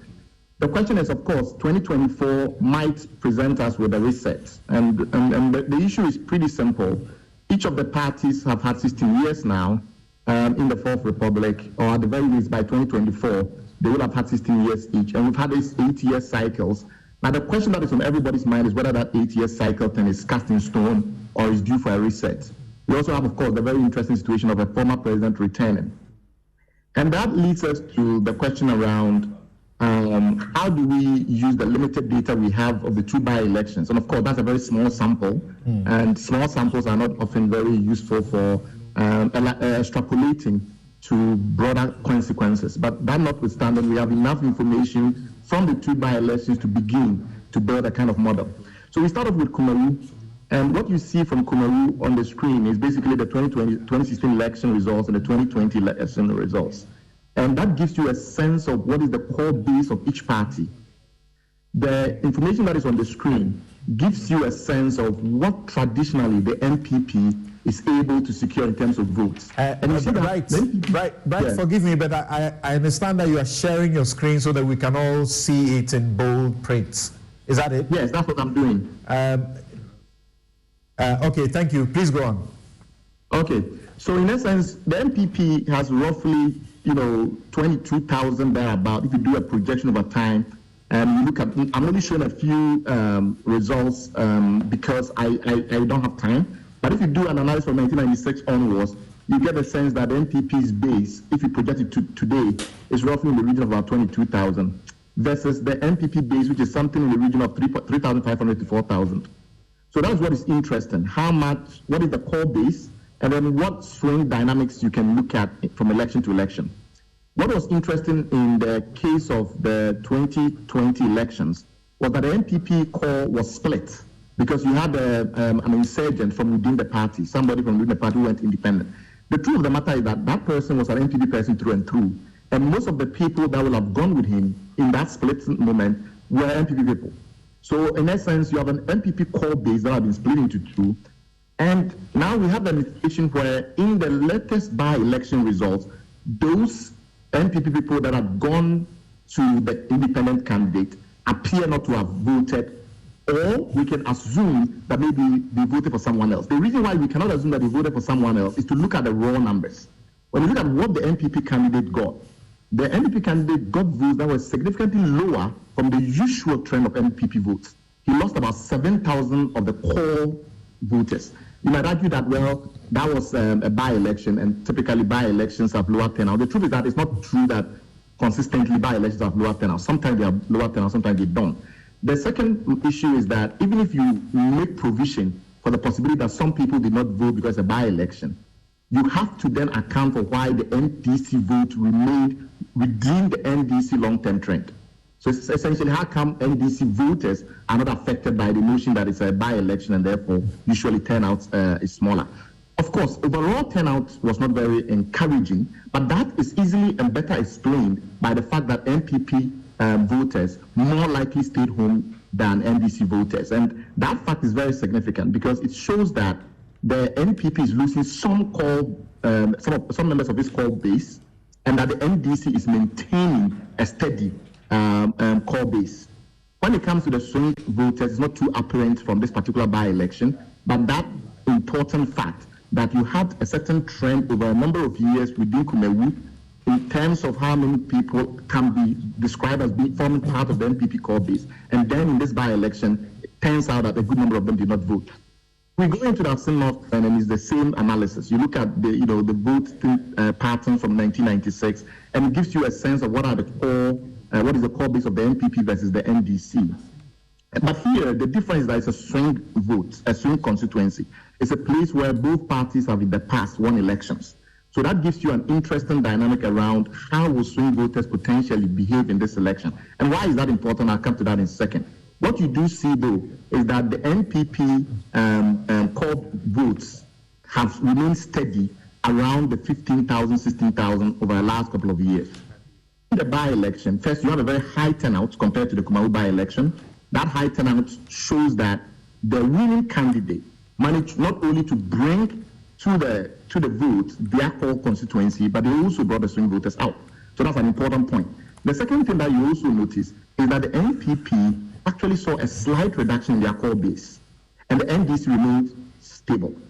What that is telling us quite clearly is that the NDC is not wowing the swing voters yet. That notwithstanding, their core base is turning out, and therefore they are sustaining their core base. The NPP, on the other hand, appears to be losing their core base in both elections, and that is very significant. However, because overall, Asin is a swing constituency overall, it shows that in swing constituencies, in these types of elections, you're going to get the mobilization effort leading to a lot more voters coming up because they are not sure if their party will win or not, and that is an interesting dynamic to watch. The last point I'll make in respect of the Asin North by-election and its connection to 2024 is that we have to go back and look at the research that has been conducted over the years about swing voter constituency patterns, swing voter patterns in this country. And one of the key things that you realize is that, yes, campaign activity is always very important. How you campaign, how you effectively you do it. And I think NPP in both constituencies seem to have outclassed the NDC when it comes to sheer campaign mobilization. Part of that, I think, is to do with better resource mobilization. They have more money. The challenge, though, is that swing constituencies tend to respond more to economic factors. And because they respond more to economic factors, and here I'm using Afrobarometer data to try and discern how the core versus the swing constituency dynamics tend to work, because they respond more to economic factors, if there are general economic conditions in the country that are negative, the incumbent party, in this case the NPP, will suffer regardless of how well it mobilizes. All of this tells us very clearly that the NPP should already start worrying.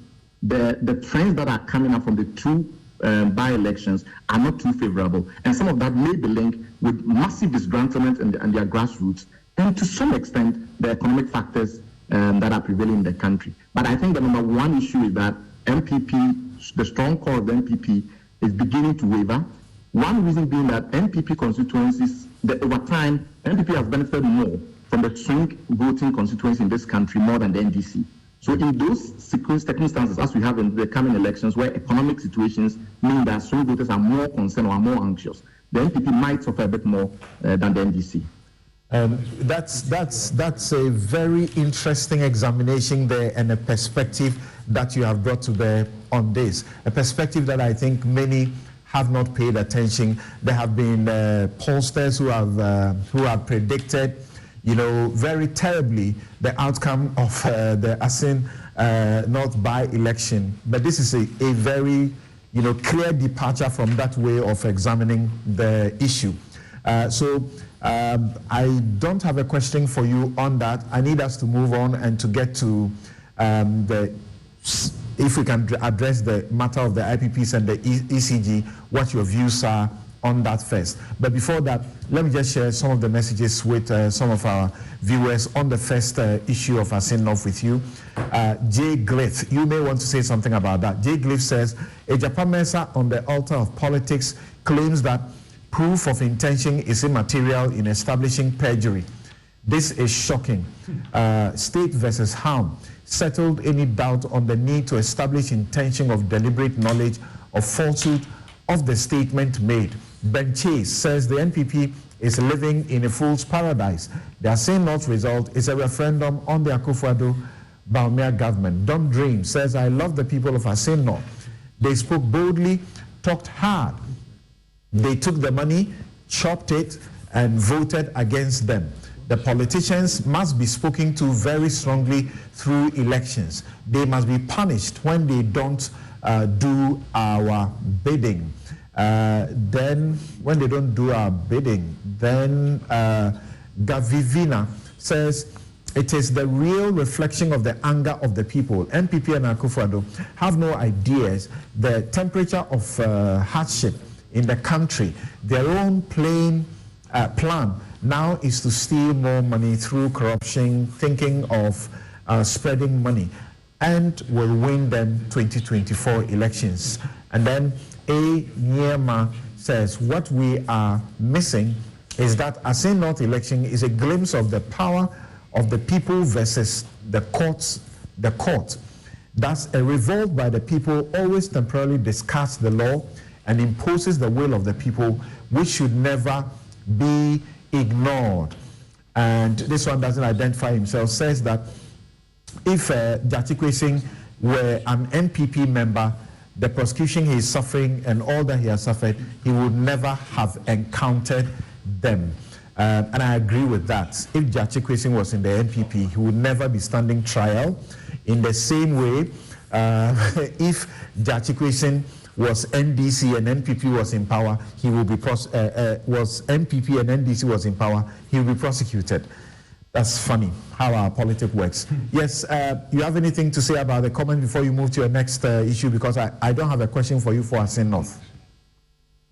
Yes, Samson, I think they reflect the views that we would expect. Don't forget, swing voters in this country are roughly about 20%. Their effect on the vote is about 10 to 15%. And so you cannot ignore the sentiments of swing voters. That notwithstanding, we also know from the results that the core partisan base is the top is the top predictor of how elections pan out, in the sense that we saw how an independent candidate completely unraveled when partisan voters eventually had to make a choice. They decided to stay home rather than to go out and vote for the opposition. Okay. So these are interesting dynamics. Okay, so now let's go to what you call the fear of Dumsor, and then Dubik Mahama is here, so that once you are done, if he has a question or two, he may make an intervention before he takes leave of us, and then you and then Alex Mould and Ejapa Mensah will deal with the issue of the Torenko lease saga. So let's hear you. Thank you. So, the issue is that I don't know what has been discussed before I joined, so I'm still going to give you a very short kind of overview of where we are as a country with regard to energy. And the key graphs are on the page. We've shifted primarily from a hydro energy system or a hydro energy mix to a primarily thermal and hydro mix. So in recent years, we get into situations where up to 70% of all our energy needs are met by thermal.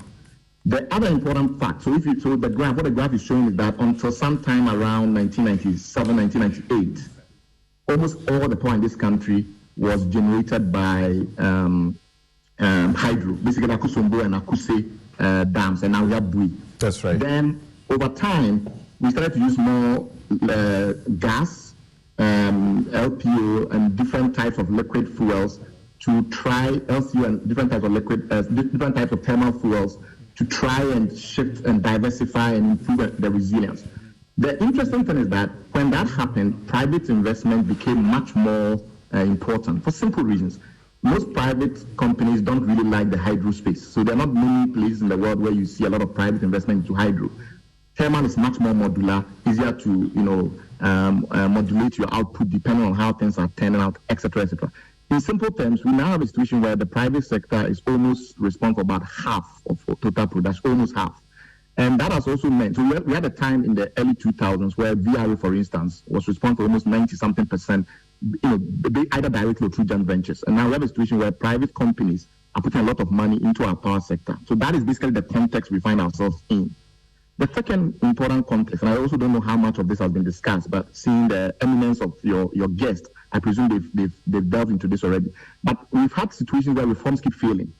So there is there are dynamics around how usually when you decide to reform your power sector and you look at the entire value chain and you try and optimize the entire value chain, there are certain things that you ought to do. And even though we've tried to do them and we know what has to be done, we are not able to execute. Partly because, or I would say predominantly because, the political class is not ready yet. The politicians feel that the time that they have in power, the 4-year cycle, is just not really sufficient for them to think very long term. So if they can muddle through every 4 years and somehow get it going, they'll do it. So their goal is not really to fix the system properly. Their goal is to patch it up, use band-aid, and keep the thing going as much as they can. And then when the next government comes, you come and pick on. So that has been the problem. There are massive changes that we ought to be making in the system, where we have a situation where we have mixed ownership when it comes to generation. So when it comes to actually producing the power, there's private sector, there's public sector. When it comes to distribution and transmission, we have almost entirely public sector. And then when it comes to accountability for the losses, it's almost entirely within the public sector. That is not sustainable. You need to create situations where there are incentives to actually cut losses. And no matter what the very honorable and very eminent managing director for ECG may have said, and I presume, I haven't listened to him, but I presume he will have defended his position with great enthusiasm. No matter what it is that he might have said, the truth is most of the problems that we are facing are fundamental as ECG. It's in the distribution, it's in the collections, it's in the retail segment, more so than the generation. Though there are a lot of problems also in the generation, but and I'll come to that in a second if we have time. But the ECG is the big problem. And we've seen an attempt to introduce private sector participation in ECG, and that has flopped completely with PDS. But their losses have continued to rise over time. And even though they've made some improvement in some years, like in 2015, 2016, most of that was generally because they were not producing a lot. And therefore, they were not producing a lot, and therefore they were not selling a loss. As soon as production started to pick up again, we saw that the losses started to mount, hitting almost 35%. Then the World Bank introduced this idea of it's not the World Bank, the reformers introduced this idea of the cash waterfall mechanism. But we signed agreements with the likes of the World Bank, which require, therefore, that the cash waterfall mechanism be implemented and implemented. What does it mean? It means that there are multiple actors in the value chain. There are different companies that do different things. And typically, the challenge has been that because of poor optimization, this one owes this one owes this one. There's a lot of confusion. So the idea was, how do we create a mechanism that allows the money that is coming in to be pooled? And then we don't wait a situation where Gridco gets nothing at all, but VRA gets something, the IPPs get something, maybe Ghana Gas gets nothing, and that kind of confusion. So we have a single pool. Typically, the ECG puts the money in an escrow because it's at the tail end. It generates most of the retail volume. And then that money gets distributed proportionately. Also, the other dynamic was that it gets distributed based on the most expensive debt first, so that we don't accumulate debt over time. So those were some of it's very complex, and I cannot explain it in a 6-minute conversation. But the key idea was we try to create a mechanism that will ensure that we're not creating distortions in the value chain. Unfortunately, that situation is not working. That really is where we are now. Because if the money that is being collected, people pay electricity bills in Ghana. If that money was being collected effectively, and that money was being applied to the cash waterfall mechanism, we wouldn't have the situation we have now, where consistently there's no money to pay the people that are producing the power. Where is the money that is being generated in the system going? That's a simple question. Recently, the ECG said the big problem was that people are not paying, so it went on a revenue drive, mobilization drive, and in the effort of true effort of having done that, it said it has mobilized 3.1 billion out of 5.7 billion that it was owed. Two questions are immediately apparent. The first question is that if it's just 5.7 billion that is outstanding, and probably it's more by now because this is a few months ago, then that is not enough to pay the IPPs, the $1.7 billion. So there's some other value chain problems, regardless of what we do at the ECG end, which is important. The second is that beyond the fact that 5.7 billion, if you collected all of it, and raised about $450 million or so thereabouts, you'll not be able to pay the $1.7 billion. In spite of that fact, we also have the issue that the 3.1 billion has not been remitted through the cash waterfall mechanism. The 3.1 billion that they claim they've mobilized, which is more than $250 million. Because if we've seen that money and we pass that through, at least the IPPs would have got a bit more money in the last quarter. I'm looking at some of the dynamics around the actual recovery rates. And if you ask VRA, they tell you that they get about 40% or 45% of their invoices. If you ask others in the value chain like Ghana Gas and the rest, they say they're not being paid at all. So the cash waterfall mechanism is not working at all. The recovery rate still, for most of the invoices that are being paid, is under 50%. So essentially, if we generate power or we transmit power or we distribute power, whatever it is that we are doing in that value chain, when we submit our invoices to whoever it is that we are supposed to submit our invoices to, the actual money that is coming back is often less than half of what it is that we built. So over the years, this keeps compiling. It keeps compiling. And then we face the issues of overcapacity. And it's because, we signed these take-or-pay contracts, and because we signed these take-and-pay contracts, what we have is a situation where whether or not we are consuming the power, we are still paying. That has some contribution, but it's not everything. It's not everything because even the state-owned companies who sell to other state-owned companies or elsewhere don't also get paid. So it can't be that, unless we are saying that they are also doing take-and-pay contracts. They are not doing take-and-pay contracts. So VRA, why is VRA not able to piling up receivables? Why is Blue Power piling up receivables? Blue Power claims that from around 2018, they had $300 million in receivables, which means that was money ECG should have paid them. They say it's now getting to $700 million. Is that take or pay? Where is that $400 million? Why have they not paid that? So clearly there's a problem across the entire value chain at multiple levels. Right. If you look at Ghana Gas, similar problems. So we cannot blame overcapacity alone, even though it has contributed something to it. Secondly, even if it's overcapacity, why then do we not reduce the amount of power we produce through those producers that we control? Why is Blue Power still producing at the current volume that it's producing at, or VRA? Because if you have more from the private sector, it's too expensive, and until you can amend the agreements to reduce that output, then you have to start reducing the output from those that you control. So I don't buy the overcapacity issue. The key point is that every time we've had financial crisis, it's also been interlocked with the power crisis. And you can go as far back as you can. This on the screen, you see a number of instances where we get a debt crisis, then a fiscal crisis, then a power crisis, then a banking crisis, and it follows and follows and follows. And that situation is why I think all the issues we are discussing today are connected, because the truth is the lack of the power crisis has often been intertwined with massive political effects. So in the 1997, 1998, 1999 period, we had a power crisis, the government changed. We saw the same in 2007, 2008, the government changed. And we saw the same in 2015, 2016, and the government changed. So the government has to take this really seriously. The power crisis is almost like the crown of all the other crises as they compound. And often the political effects are dramatic. Thank you. Thank you very much. So as we understand, now we have a hydro component of 38%, and then the thermal component is a whopping 61%. So the IPPs control such a huge chunk of the power that we need, isn't it? Listening to him, I think you have to correct a notion that he brought up before you even asked me to talk. He said he didn't listen, but he had a slide that said ECG is what broken. And he said, I might have defended. Did I defend that position?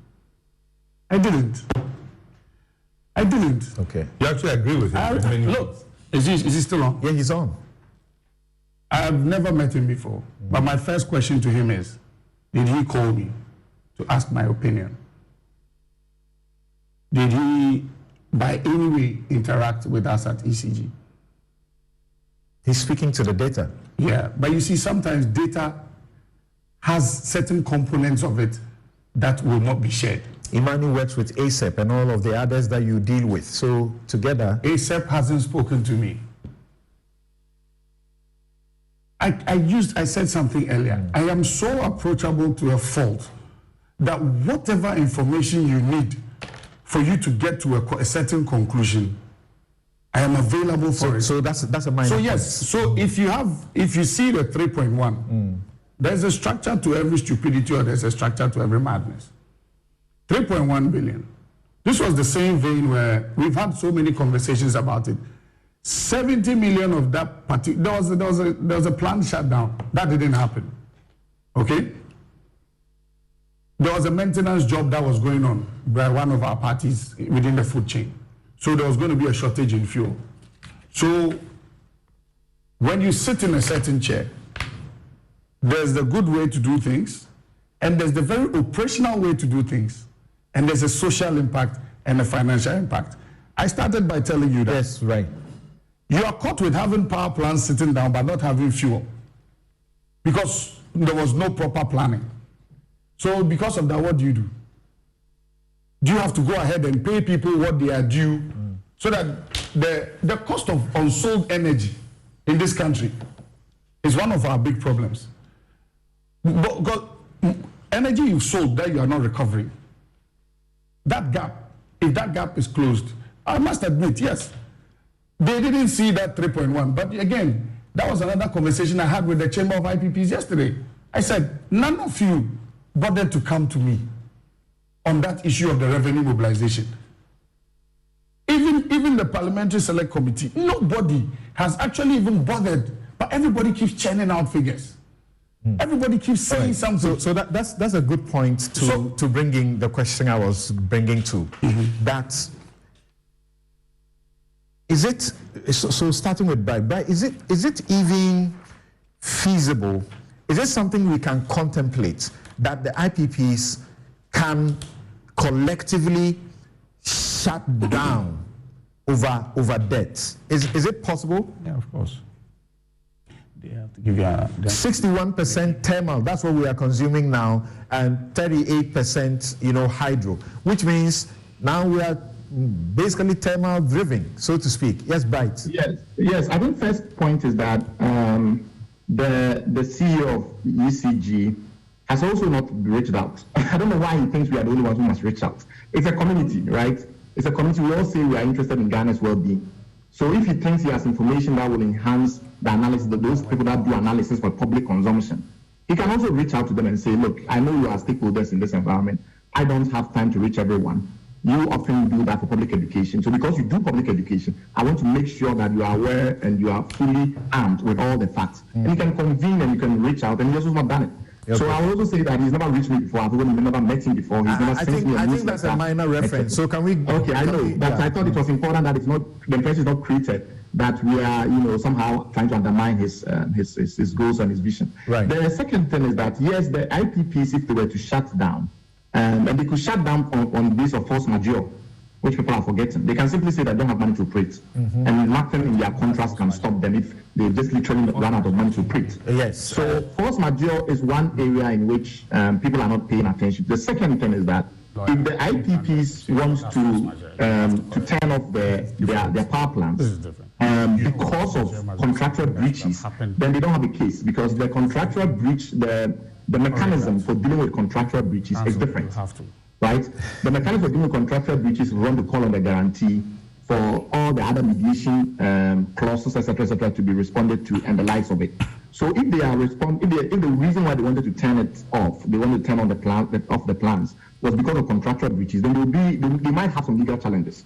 But if they say that they've run out of money, their suppliers have come in and they have those challenges, they can't operate it, then there are force majeure reasons, in my mind.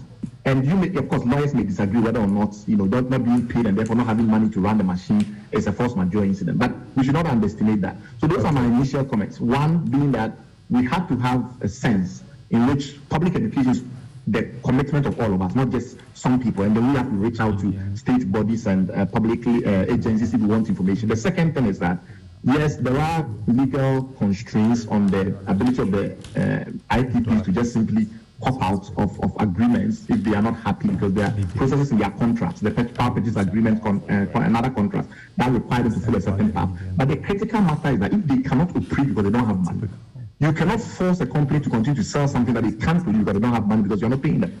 So there are those dynamics that we need to pay attention to. Okay, all right. So do you share the view that Bright has, when I asked the question whether it is possible that we can think about that ever happening, I saw you nodding. It's a financial issue. I mean, the banks will clamp down on the IPPs, and they have to clamp down on who they owe. And I mentioned this earlier. This power sector is being treated like a department of the ministry, and it's as if there are no contracts. It's as if we don't want to abide by the contracts, and default is the norm in this country, and if we can't pay, we can't pay. Okay. The issues we have, I think, are very simple. We need to understand the economics. IPPs get paid about $130 to $140 million a month. They need to be paid that. This is their bill to ECG. The fuel we use is about $50 million also. We need to pay that to GMPC to pay ENI directly. And we need to also pay Tolo about $2 million a month, and WAPCO for the reverse flow about $8 million a month. So the numbers are the numbers. That's $200 million. That's this guy's problem. Now he also has his operation expenses, ECG. I don't know how much it is, but I should guess it's about $40 million. About $30 million a month or $40 million a month. Sorry, 40 million CDs a month. He does CDs. So if you add all of that, we're talking about about 2.4 billion Ghana cedis at the exchange rate of 12. I don't know what the exchange rate is today, but I don't know what is in the tariff, and that's why I disagree with my friend here. The tariff is very important. If the exchange rate in the tariff is 9 and the current price is 12, no matter what, if he closes all the gaps, and he gets all his money, he still won't be able to pay. So PURC, let us do the right thing.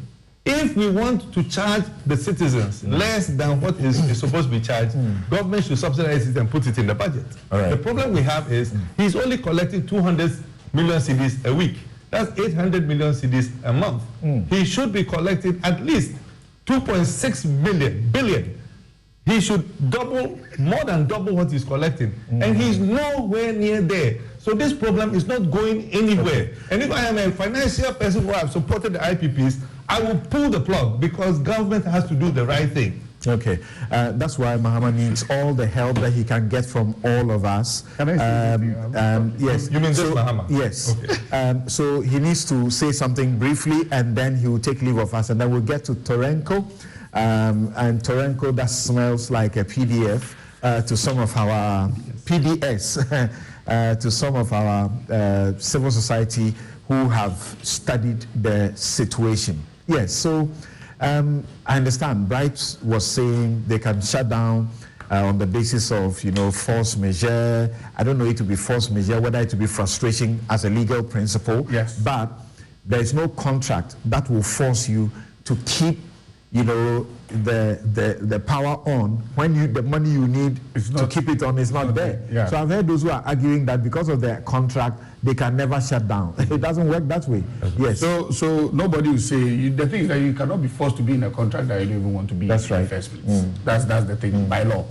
But what I need us to clarify here is, even the graphs he gave was up to 2019. I'll be very honest with you, most of them are outdated. So we need to have a proper sit down. And I do keep in touch with Ben Boachi and Co. and Kofi Bentel and Co. Where we sit down and we have a chat as to what we are doing, how we are doing. So I'll do my best to reach out to him after this exercise. So I'll let Kofi reach him and then we can have a chat. Now the conversation is, my other brother here did something that was very smart about the conversation about tariff, because I fought him on tariff. Later on, we had an understanding where I pointed out to him that is a forex issue. Now, the truth of the matter is this. It's a numbers game. Whether you like it or not, it's a numbers game. If you have people you do not know that are consuming, less number of people will be paying for a larger number of people. There's a possibility that what we are doing now, a less number is paying for everybody. So there's an exercise that we are about to embark on, and we will then treat everybody. There's a flat rate policy, and we are coming out, we are tagging, we are counting, because at the end of the day, if you ask me how many meters we need now, it will be estimates. Okay. We need to get to the bottom of that. We need to find out what the real numbers are, come back to the good people of Ghana and say, this is the real number, this is the shortfall, we can't sustain it. What do we do? So we find the proper way to address it, because funny enough, the great impact assessment is saying that in the next 4 to 5 years, we have to double our capacity again because of the way Ghanaians are chewing up electricity. So it's a national issue, as I keep saying.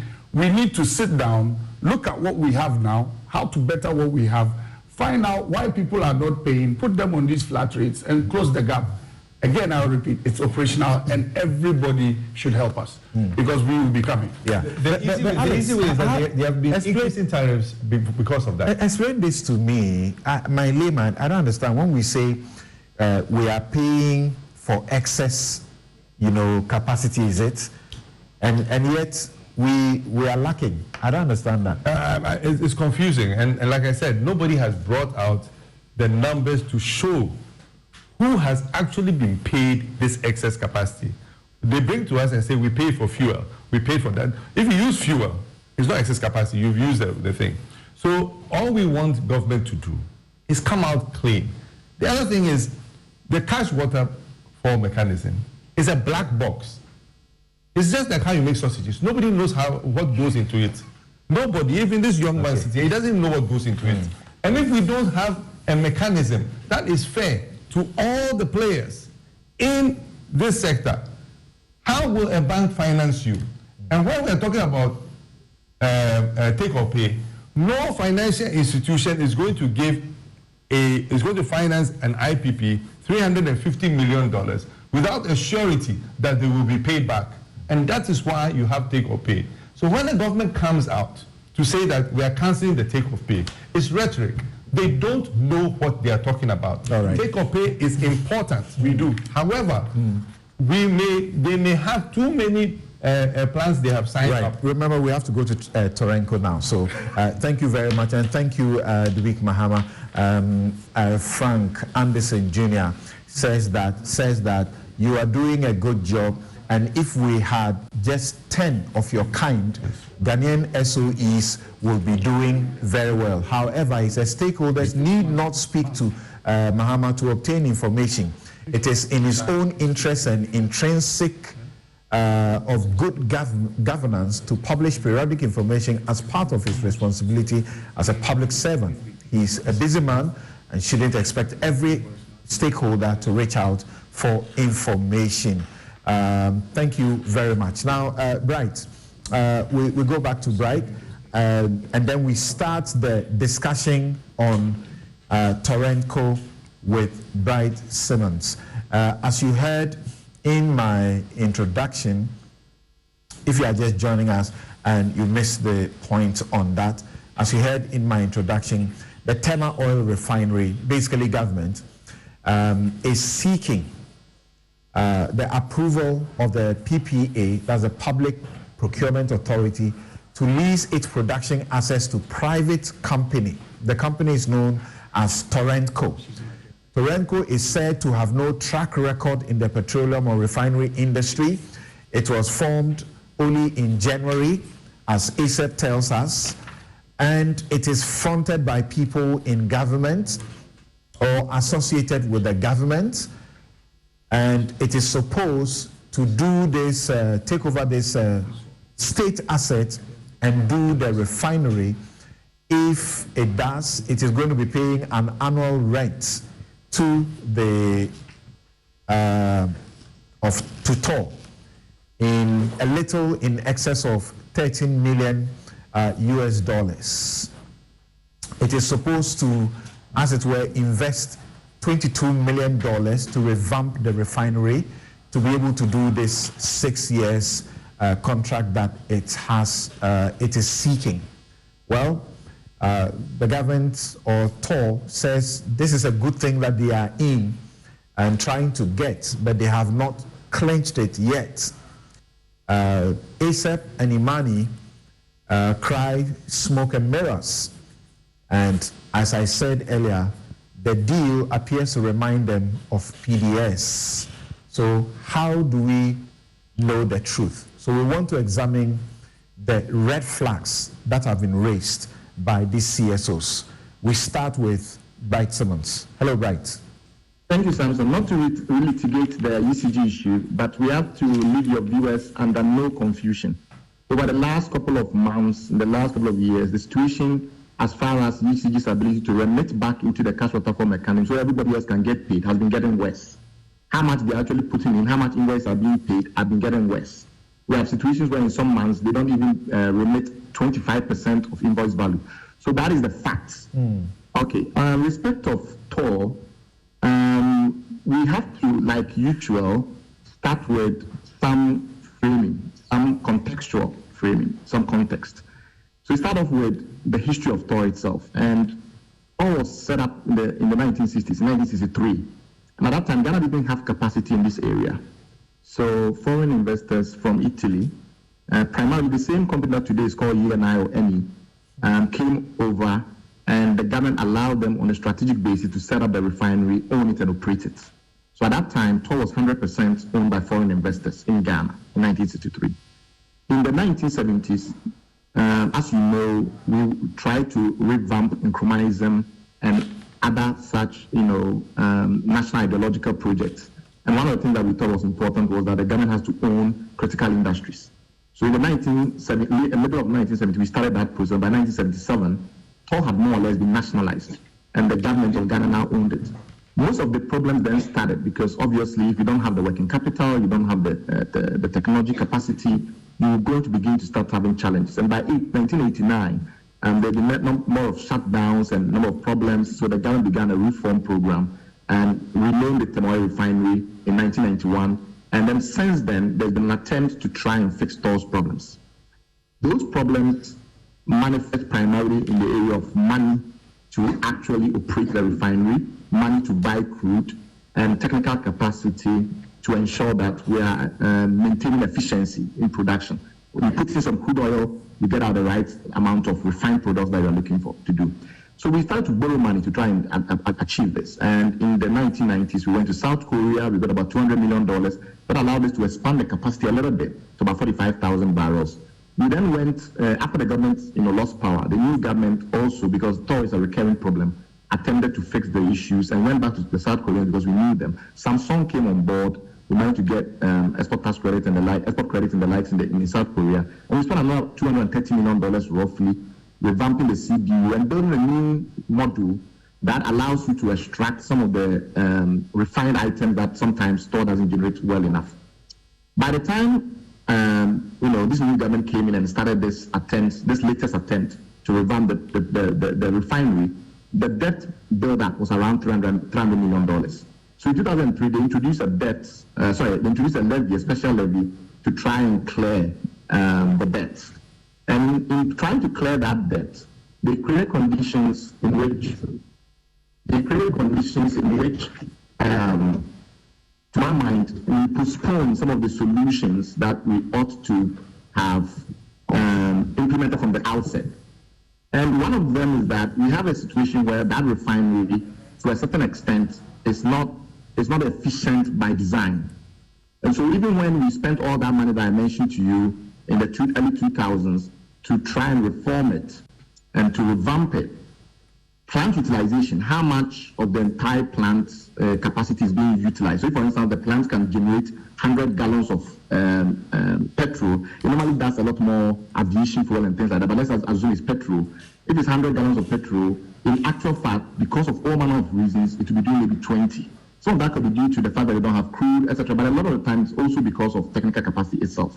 And so you see that it's only in 2004 that we got close to something in the region of about 80% of plant utilization. And then it was downhill since then, until we shut down in 2021, April, because the management felt that the approach, the business model that was being operated was at that time making things worse. And that business model was that because nobody would lend TOR money, because TOR couldn't achieve enough revenue so that it can buy its own crude, or go to the bank and get an overdraft to buy crude. It started to do a tolling operation. If you have your crude, you bring it, we refine it, we give you the product back, and you pay us for every barrel that we refine.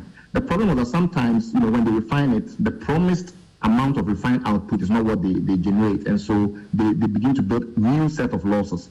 And so the feeling was that the amount of money that ought to be paid also had to be higher. It was about $2.5. And the management at that time felt, something like $4.5 per barrel would be reasonable. So they shut it down, they canceled the contract with Woodfields, and then we literally not been able to turn it back on again because we can't seem to make progress. The other thing that has also become very associated with the TOR story is this tendency for shady things to happen at TOR. Products get missing, people bring bunkered oil from somewhere, or the complaints that bunkered oil is being brought from somewhere, or off-spec, which means a crude that does not meet the specifications of TOR gets dumped in the refinery. There have been so many problems where we've had national security try and investigate, and it's a mess, a security mess. The last point in terms of where have we come from is that we've announced bailouts over and over again. The last major one was sometime in, I think, 2012, when we said, BNP Paribas and a bunch of banks were going to come together and give TOR $900 million.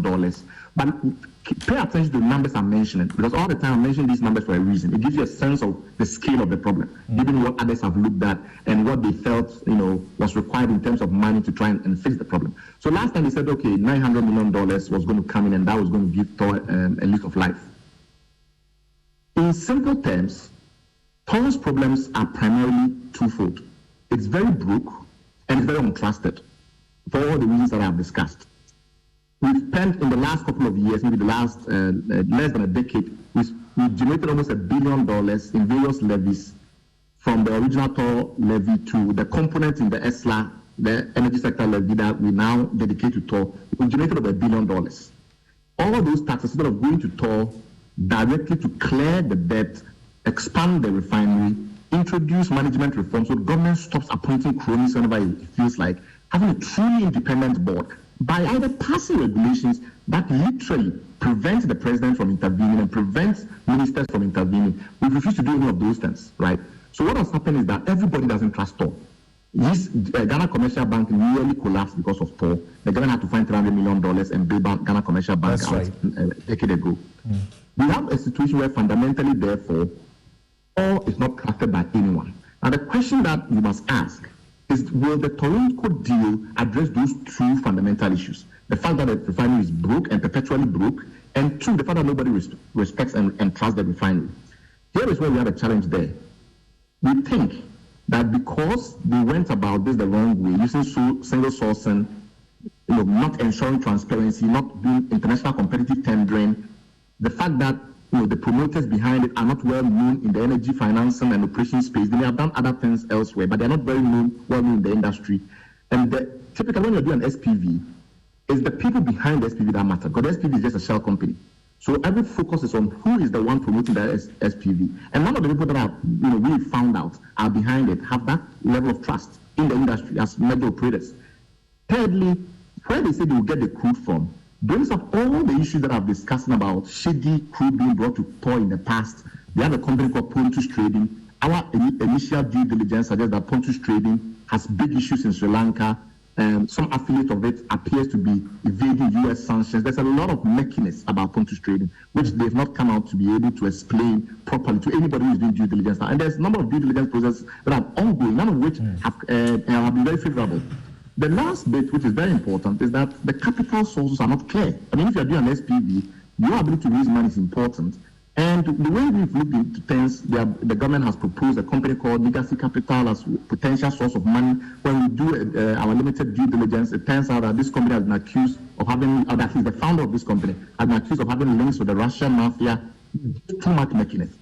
Secondly, they keep changing the name of the entity. So they started off saying it was Decimal Capital. Right. Then the person who was promoting Decimal Capital got into trouble with the American government for apparently, at least according to the American government, bribing Ghanaian government officials. Therefore, they changed the name of the entity and then they transferred the capital to, the shareholding to another director and created a new entity that they were then calling Baybridge. Then they created another entity called Torrentco. It's just a messy shift in terms of identity and things like that. So what are we saying? What they're saying is that private sector participation is essential.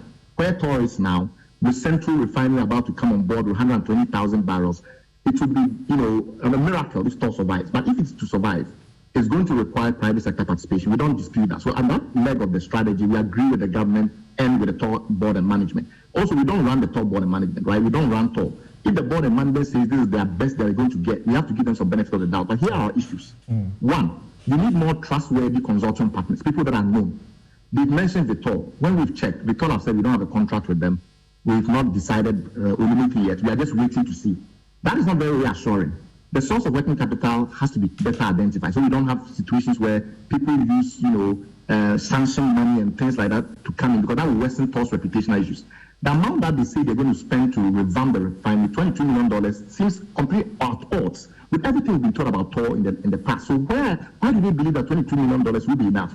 The fees that they are proposing to pay, when you analyze it, it comes down to less than what TOR was making in 2021, when the management said it was too little and shut the refinery down. So why is this all of a sudden useful? And lastly, the workers, there's no, I say they will do a secondment agreement, which is fine, but the secondment agreement is not clear whether they are taking all the 480 or 500 or so workers that are TOR now, etc. So our argument is pretty simple. There has to be better transparency and accountability, more money injected in, and an effort to fix the issues at TOR fundamentally, which means government clearing the debt. So those are our issues with the... Thank you so very much. And as we understand, there are issues, but this is a company that has been making losses. It has not been known to make any profit. This is a company, and as we know, familiar with our state-owned enterprises in Ghana, square pegs, round holes, almost all the time, just a few. The kinds of Dubik Mahamas and Alex Mold sitting here, very rare to find in the state-owned enterprises. And all they do is to plunge us into debt upon debt. And we continue to watch. There is so much corruption, like the trust issues with TOR. How is this missing things and always all the time? It never changes. Well, so how come that a new, as it were, the interim management committee that was set up in 2021 June to oversee this process, there were, as we understand, they received 2 proposals from local and international companies. The companies, as we understood, were Intercontinental Energy Dubai and Africa Finch Dubai. The expression of interest continued, and the board of directors, as it were, eventually, this is where we are, where one company that is being dealt with, beginning with Decimal Capital, which, as Bright mentioned, a former head or a former boss of that entity, was said to be the one fronting it, and he had issues with the U.S. government as far as some criminal processes are concerned. So he left the entity, and then these other entities are coming up, but it is understood that they all have these people behind it fronting, perhaps for some, politicians and so on and so forth. We'll take a quick break. We'll be right back and hear from Alex and also Ejapa Mensah, who should join us by now. We'll be right back.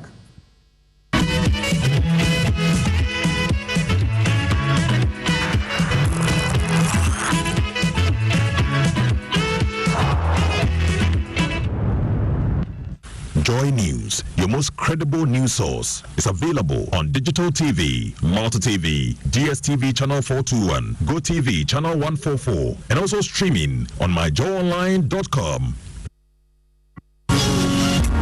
Everyone has a story. In fact, there was a time I decided I have to stop the music. A story of that unique place that gives them a vibe.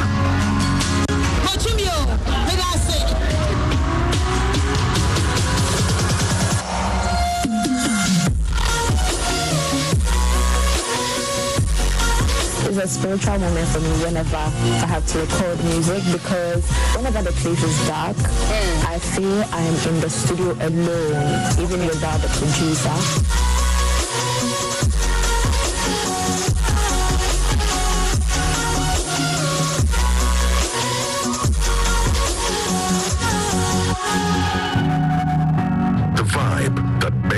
Excellence, special skills, talent, and mastery.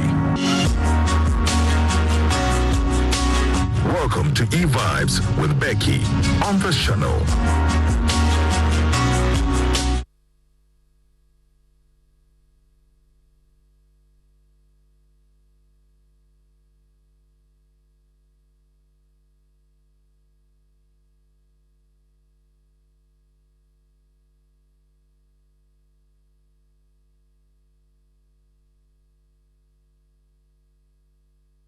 Are you dreaming of a place to call home? A space that embraces your lifestyle, reflects your taste, and brings you joy? Look no further, because the Joy News Habitat Fair is here. Join us for an extraordinary event that celebrates affordability, comfort, and luxury in the housing and construction industry in Ghana. This year, the Joy News Habitat Fair is bringing together the leading players in the housing and construction industry all under one roof. With a wide range of exhibitors, including developers, architects, interior designers, and financiers, the EcoBank Joy News Habitat Fair has everything you need to turn your vision into a reality. Be part of the 14th edition of the EcoBank Joy News Habitat Fair, powered by the Plan City Extension Project from Cities and Habitats. For further inquiries, please call 0540 110389.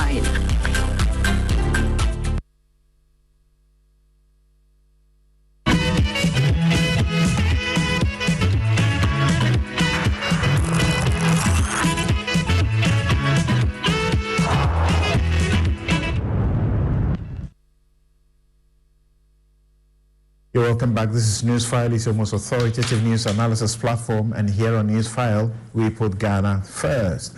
Alhaj Suleiman says, while I love the ECGC CEO for his affability, it is not right for him to say because Bright's graphics graphs are up to 2019, they are outdated. No.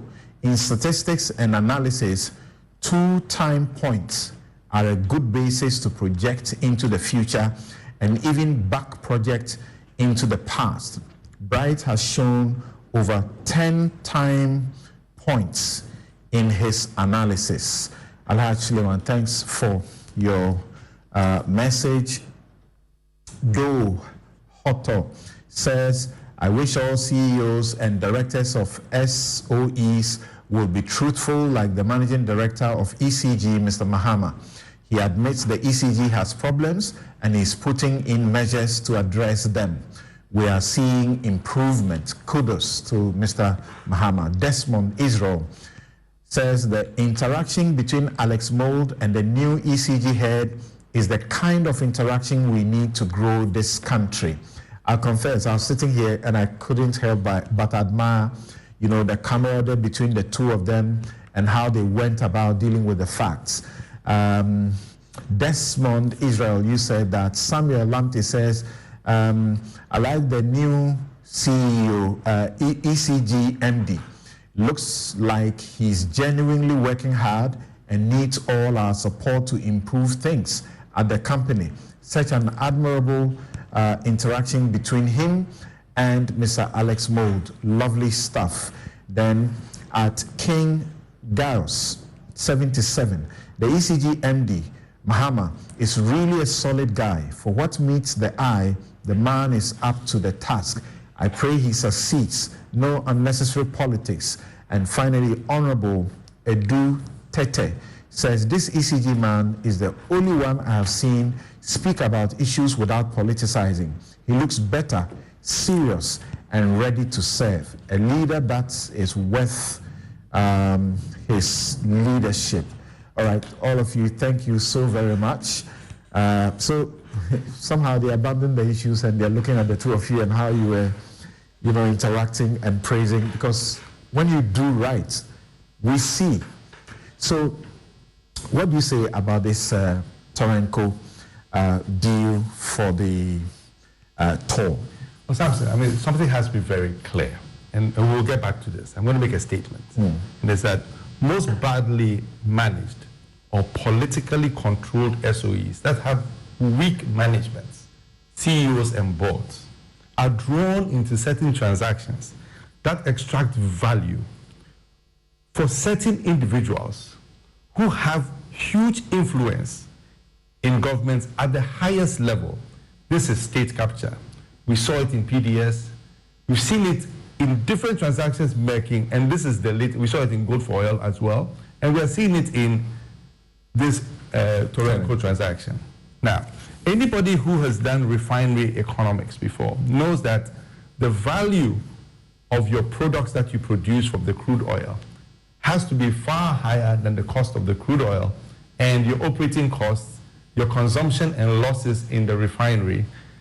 Otherwise, you're going to make losses. Now, Tamale Refinery has been making losses for one reason and one reason only.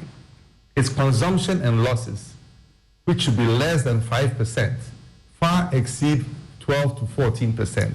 No refinery on this earth with consumption and losses, that means the fuel you use to heat up the refinery and work, and the losses that are permitted, can go above 6% or 7% in modern times, because it's a very competitive market. The crude oil, the petroleum product sale market is a very competitive market, and you don't make large margins. So you have to be efficient. The reason why Tamale Refinery has been making losses, and many people don't know this, Tamale Refinery was a tolling refinery up to 1996. Tamale Refinery never made a loss till 1996, when it started buying its own crude oil, stopped the tolling agreement with GMPC, who was the only BDC then, and they started producing on their own. From that day, they started making losses because they did not have the capacity to do that. Now, if you look at the transaction itself, we know that due diligence has not been done on this transaction. The transaction is murky, so sourcing is not been open. And one of the things that you do in a transaction, you have to have the strength of the off-taker.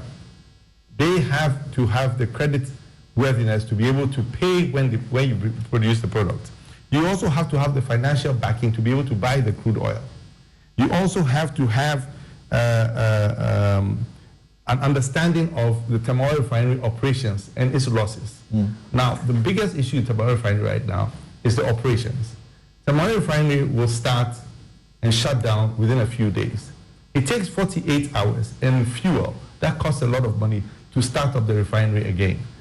But it will get faulty in a few days because a process audit was done in 2016 by engineers who came up and told us exactly what needed to be done in Tema Oil Refinery so that our processes and our instrumentation and our tank farm and all the piping and our gantry will operate in a continuous basis.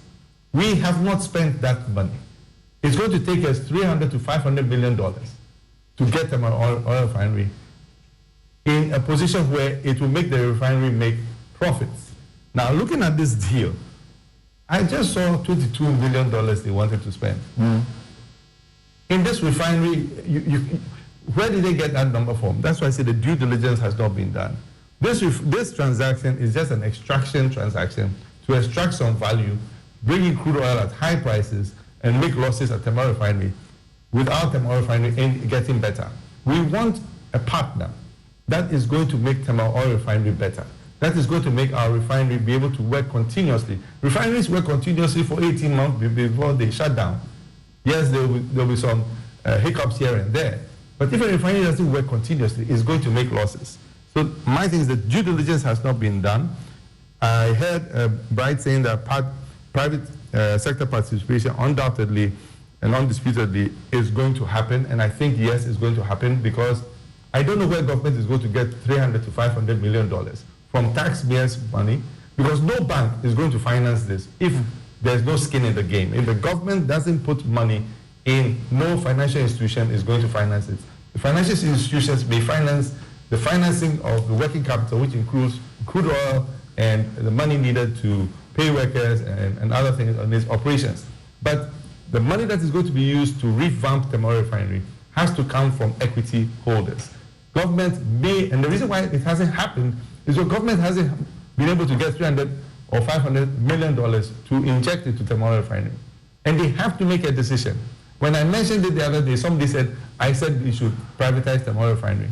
We should inject money into Tema Oil Refinery through equity. How is that going to happen? Is it going to happen from a lease? Is it going to happen from privatization? Or is government going to use its own resources, taxpayers' money to do that? That is the conundrum that the government faces right now. Right. So the CSOs raise CSOs. I thought I said SOEs. They raise issues, and you see at the start. The reason I say they seem to smell a PDS is that you see almost everything like the PDS situation, and they made noise. They did everything. Government simply ignored them and proceeded, and then had X, in its face. Now, and why do you think so? There's only one reason. There are people high up in government who are influencing this transaction for one reason and one reason alone, and that's the state capture. And this deal needs to be stopped. What do you know? When they say the former CEO of TOR, Mr. Asante Berko, is the man behind Decimal Capital, which, later on they are now saying, okay, after he got arrested in the UK because the US made a request for his arrest, and he's charged with corrupting Ghanaian officials in a Turkish power plant deal. The suggestion now is that he transferred his shares to Mr. Darko, Michael Darko, and And I've seen letters, you see Michael Bakun writing as the director and so on, very recent letters too. Are these hardcore facts, or they are just, you know, the Imani and ASEP, as it were, being suspicious? Bright, if you can, I should be directing that question to you.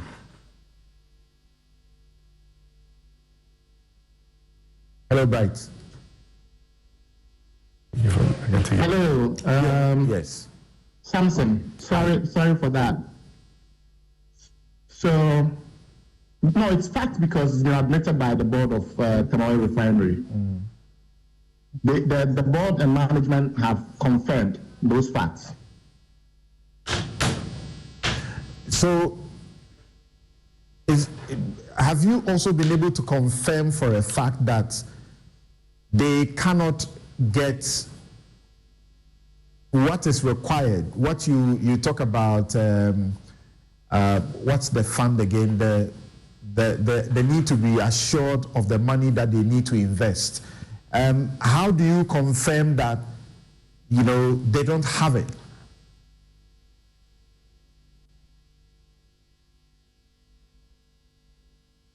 Did I lose Bright again?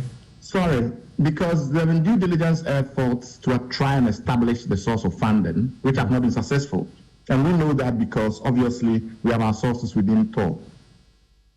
Okay. I think Bright needs to take leave of us. If you have to leave us, thank you very much. However, let me go to Ejapa Mensah if he's back with us, and to hear how government feels about all of this, because this is TOR that is leading the process, but there will be the need for the central government's buy-in. Hello, Mr. Mensah. Yes, Samson. I've been here monitoring the discussion. Right. That was started by Bright with his presentation, and subsequently Alex doing his usual political. You see, I feel rather sad that, yes, there is a transaction that is contemplated. Some questions have come up. And rather than ask those legitimate questions, the sense that I get is the suspicion that somebody wants to, if you like, overreach the state and do something untoward. You make accusations of lack of transparency for a process that evolved from the management through the board, through the ministry, through the State Interest and Governance Authority, through the Attorney General's Department, through the Ministry of Finance, through PPA. And you say it is embroiled in some opacity.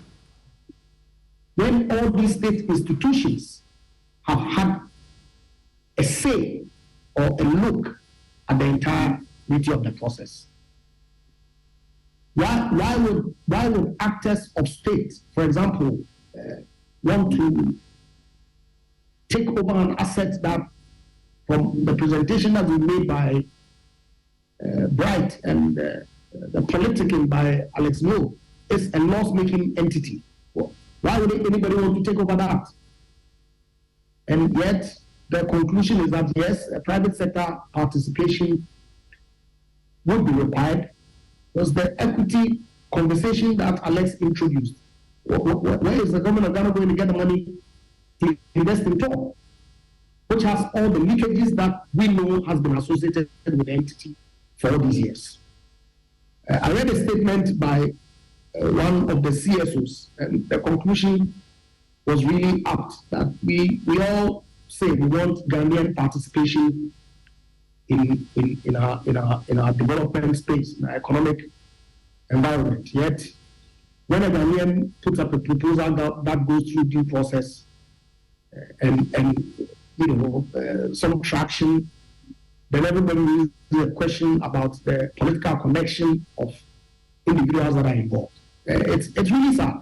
Okay, I have always maintained that, yes, civil society by all means raise critical questions question of capital sources and all that.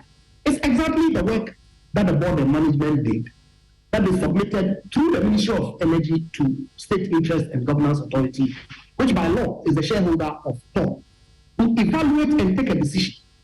So the documents were then submitted to the Attorney General to evaluate. The AG said, look, the lease agreement I've seen, but I want to see the operations and maintenance agreement. TOR was waiting to. They submitted it, it went to the Attorney General evaluated it. And indeed, PPA, when they evaluated the process, said, no, clearly, any partnership, any JV, any lease agreement would rather be in the nature of the Public-Private Partnership Act. And so refer it to the Ministry of Finance's Public-Private Investment Secretariat, which is mandated to deal with transactions of this nature, for them to provide a view on it. And that process is ongoing. Yet the focus is on some thinking that somebody wants to, as it were, overreach the state. And I hear, let's make referrals to PDS. What transpired in PDS? The government of Ghana had commenced a process as far back as 2004, I believe, or 2014, when Mr. Mahama was president. PDS and all the entities have been shortlisted under the NDC. The NPP comes, takes over the process from where the NDC had left off, and said that, look, rather than 80-20 in favor of Ghanaian foreign ratio, change the dynamics and make it 51-49, so that the Ghanaian can have a greater stake in the entity. Ultimately, the guarantee that they issue, the company that issued it to back the transaction, comes to say that, look, this did not come from proper authority or custody. As the government of Ghana then results from the transaction. And all of a sudden, everybody is really wrongdoing in that transaction. I failed to get it. Samson, I was on your show. Recall having a discussion on this PDS, and I pointed out to you the agreement and the power that Parliament had given to the Ministry of Finance to amend sections of the transaction when people were calling for parliamentary approval. You recall? In fact, I recall hearing you subsequently on the Joy FM breakfast show saying that it was when I appeared on your show that you took the liberty to read the entirety of the agreement, and the government of Ghana had done no wrong. You recall? Samson, you recall that conversation? And Alex sits there and talks about go for oil. What is the opposite about the go for oil transaction? What is it? Okay. So it's about claim that, look, I'm always interested in people who ask legitimate questions. But to try and politicize everything and to read because you have that mindset. All right. Everybody else has that kind of mindset. I can assure the good people of Ghana who are listening to us. Right. There's nothing put forward that either the board and management, as far as I know, have done. There's nothing untoward that the Ministry of Energy, the Attorney General's part, the Ministry of Finance has done. This transaction is required. The board and staff of TOR who usually raise issues about these matters have all written in paper. And the right thing to be done to ensure that that aspect of this country is safeguarded. Thank you so very much, Ejapa Mensah. We have just like a minute to go. What can you say? Well, when somebody doesn't have anything to say about a transaction, he goes onto a transaction he knows about. So Mensah, who was a party to PDS, you have like 30 seconds. Has diverted. This transaction is murky, it smells bad, and it should be rejected by the people of Ghana.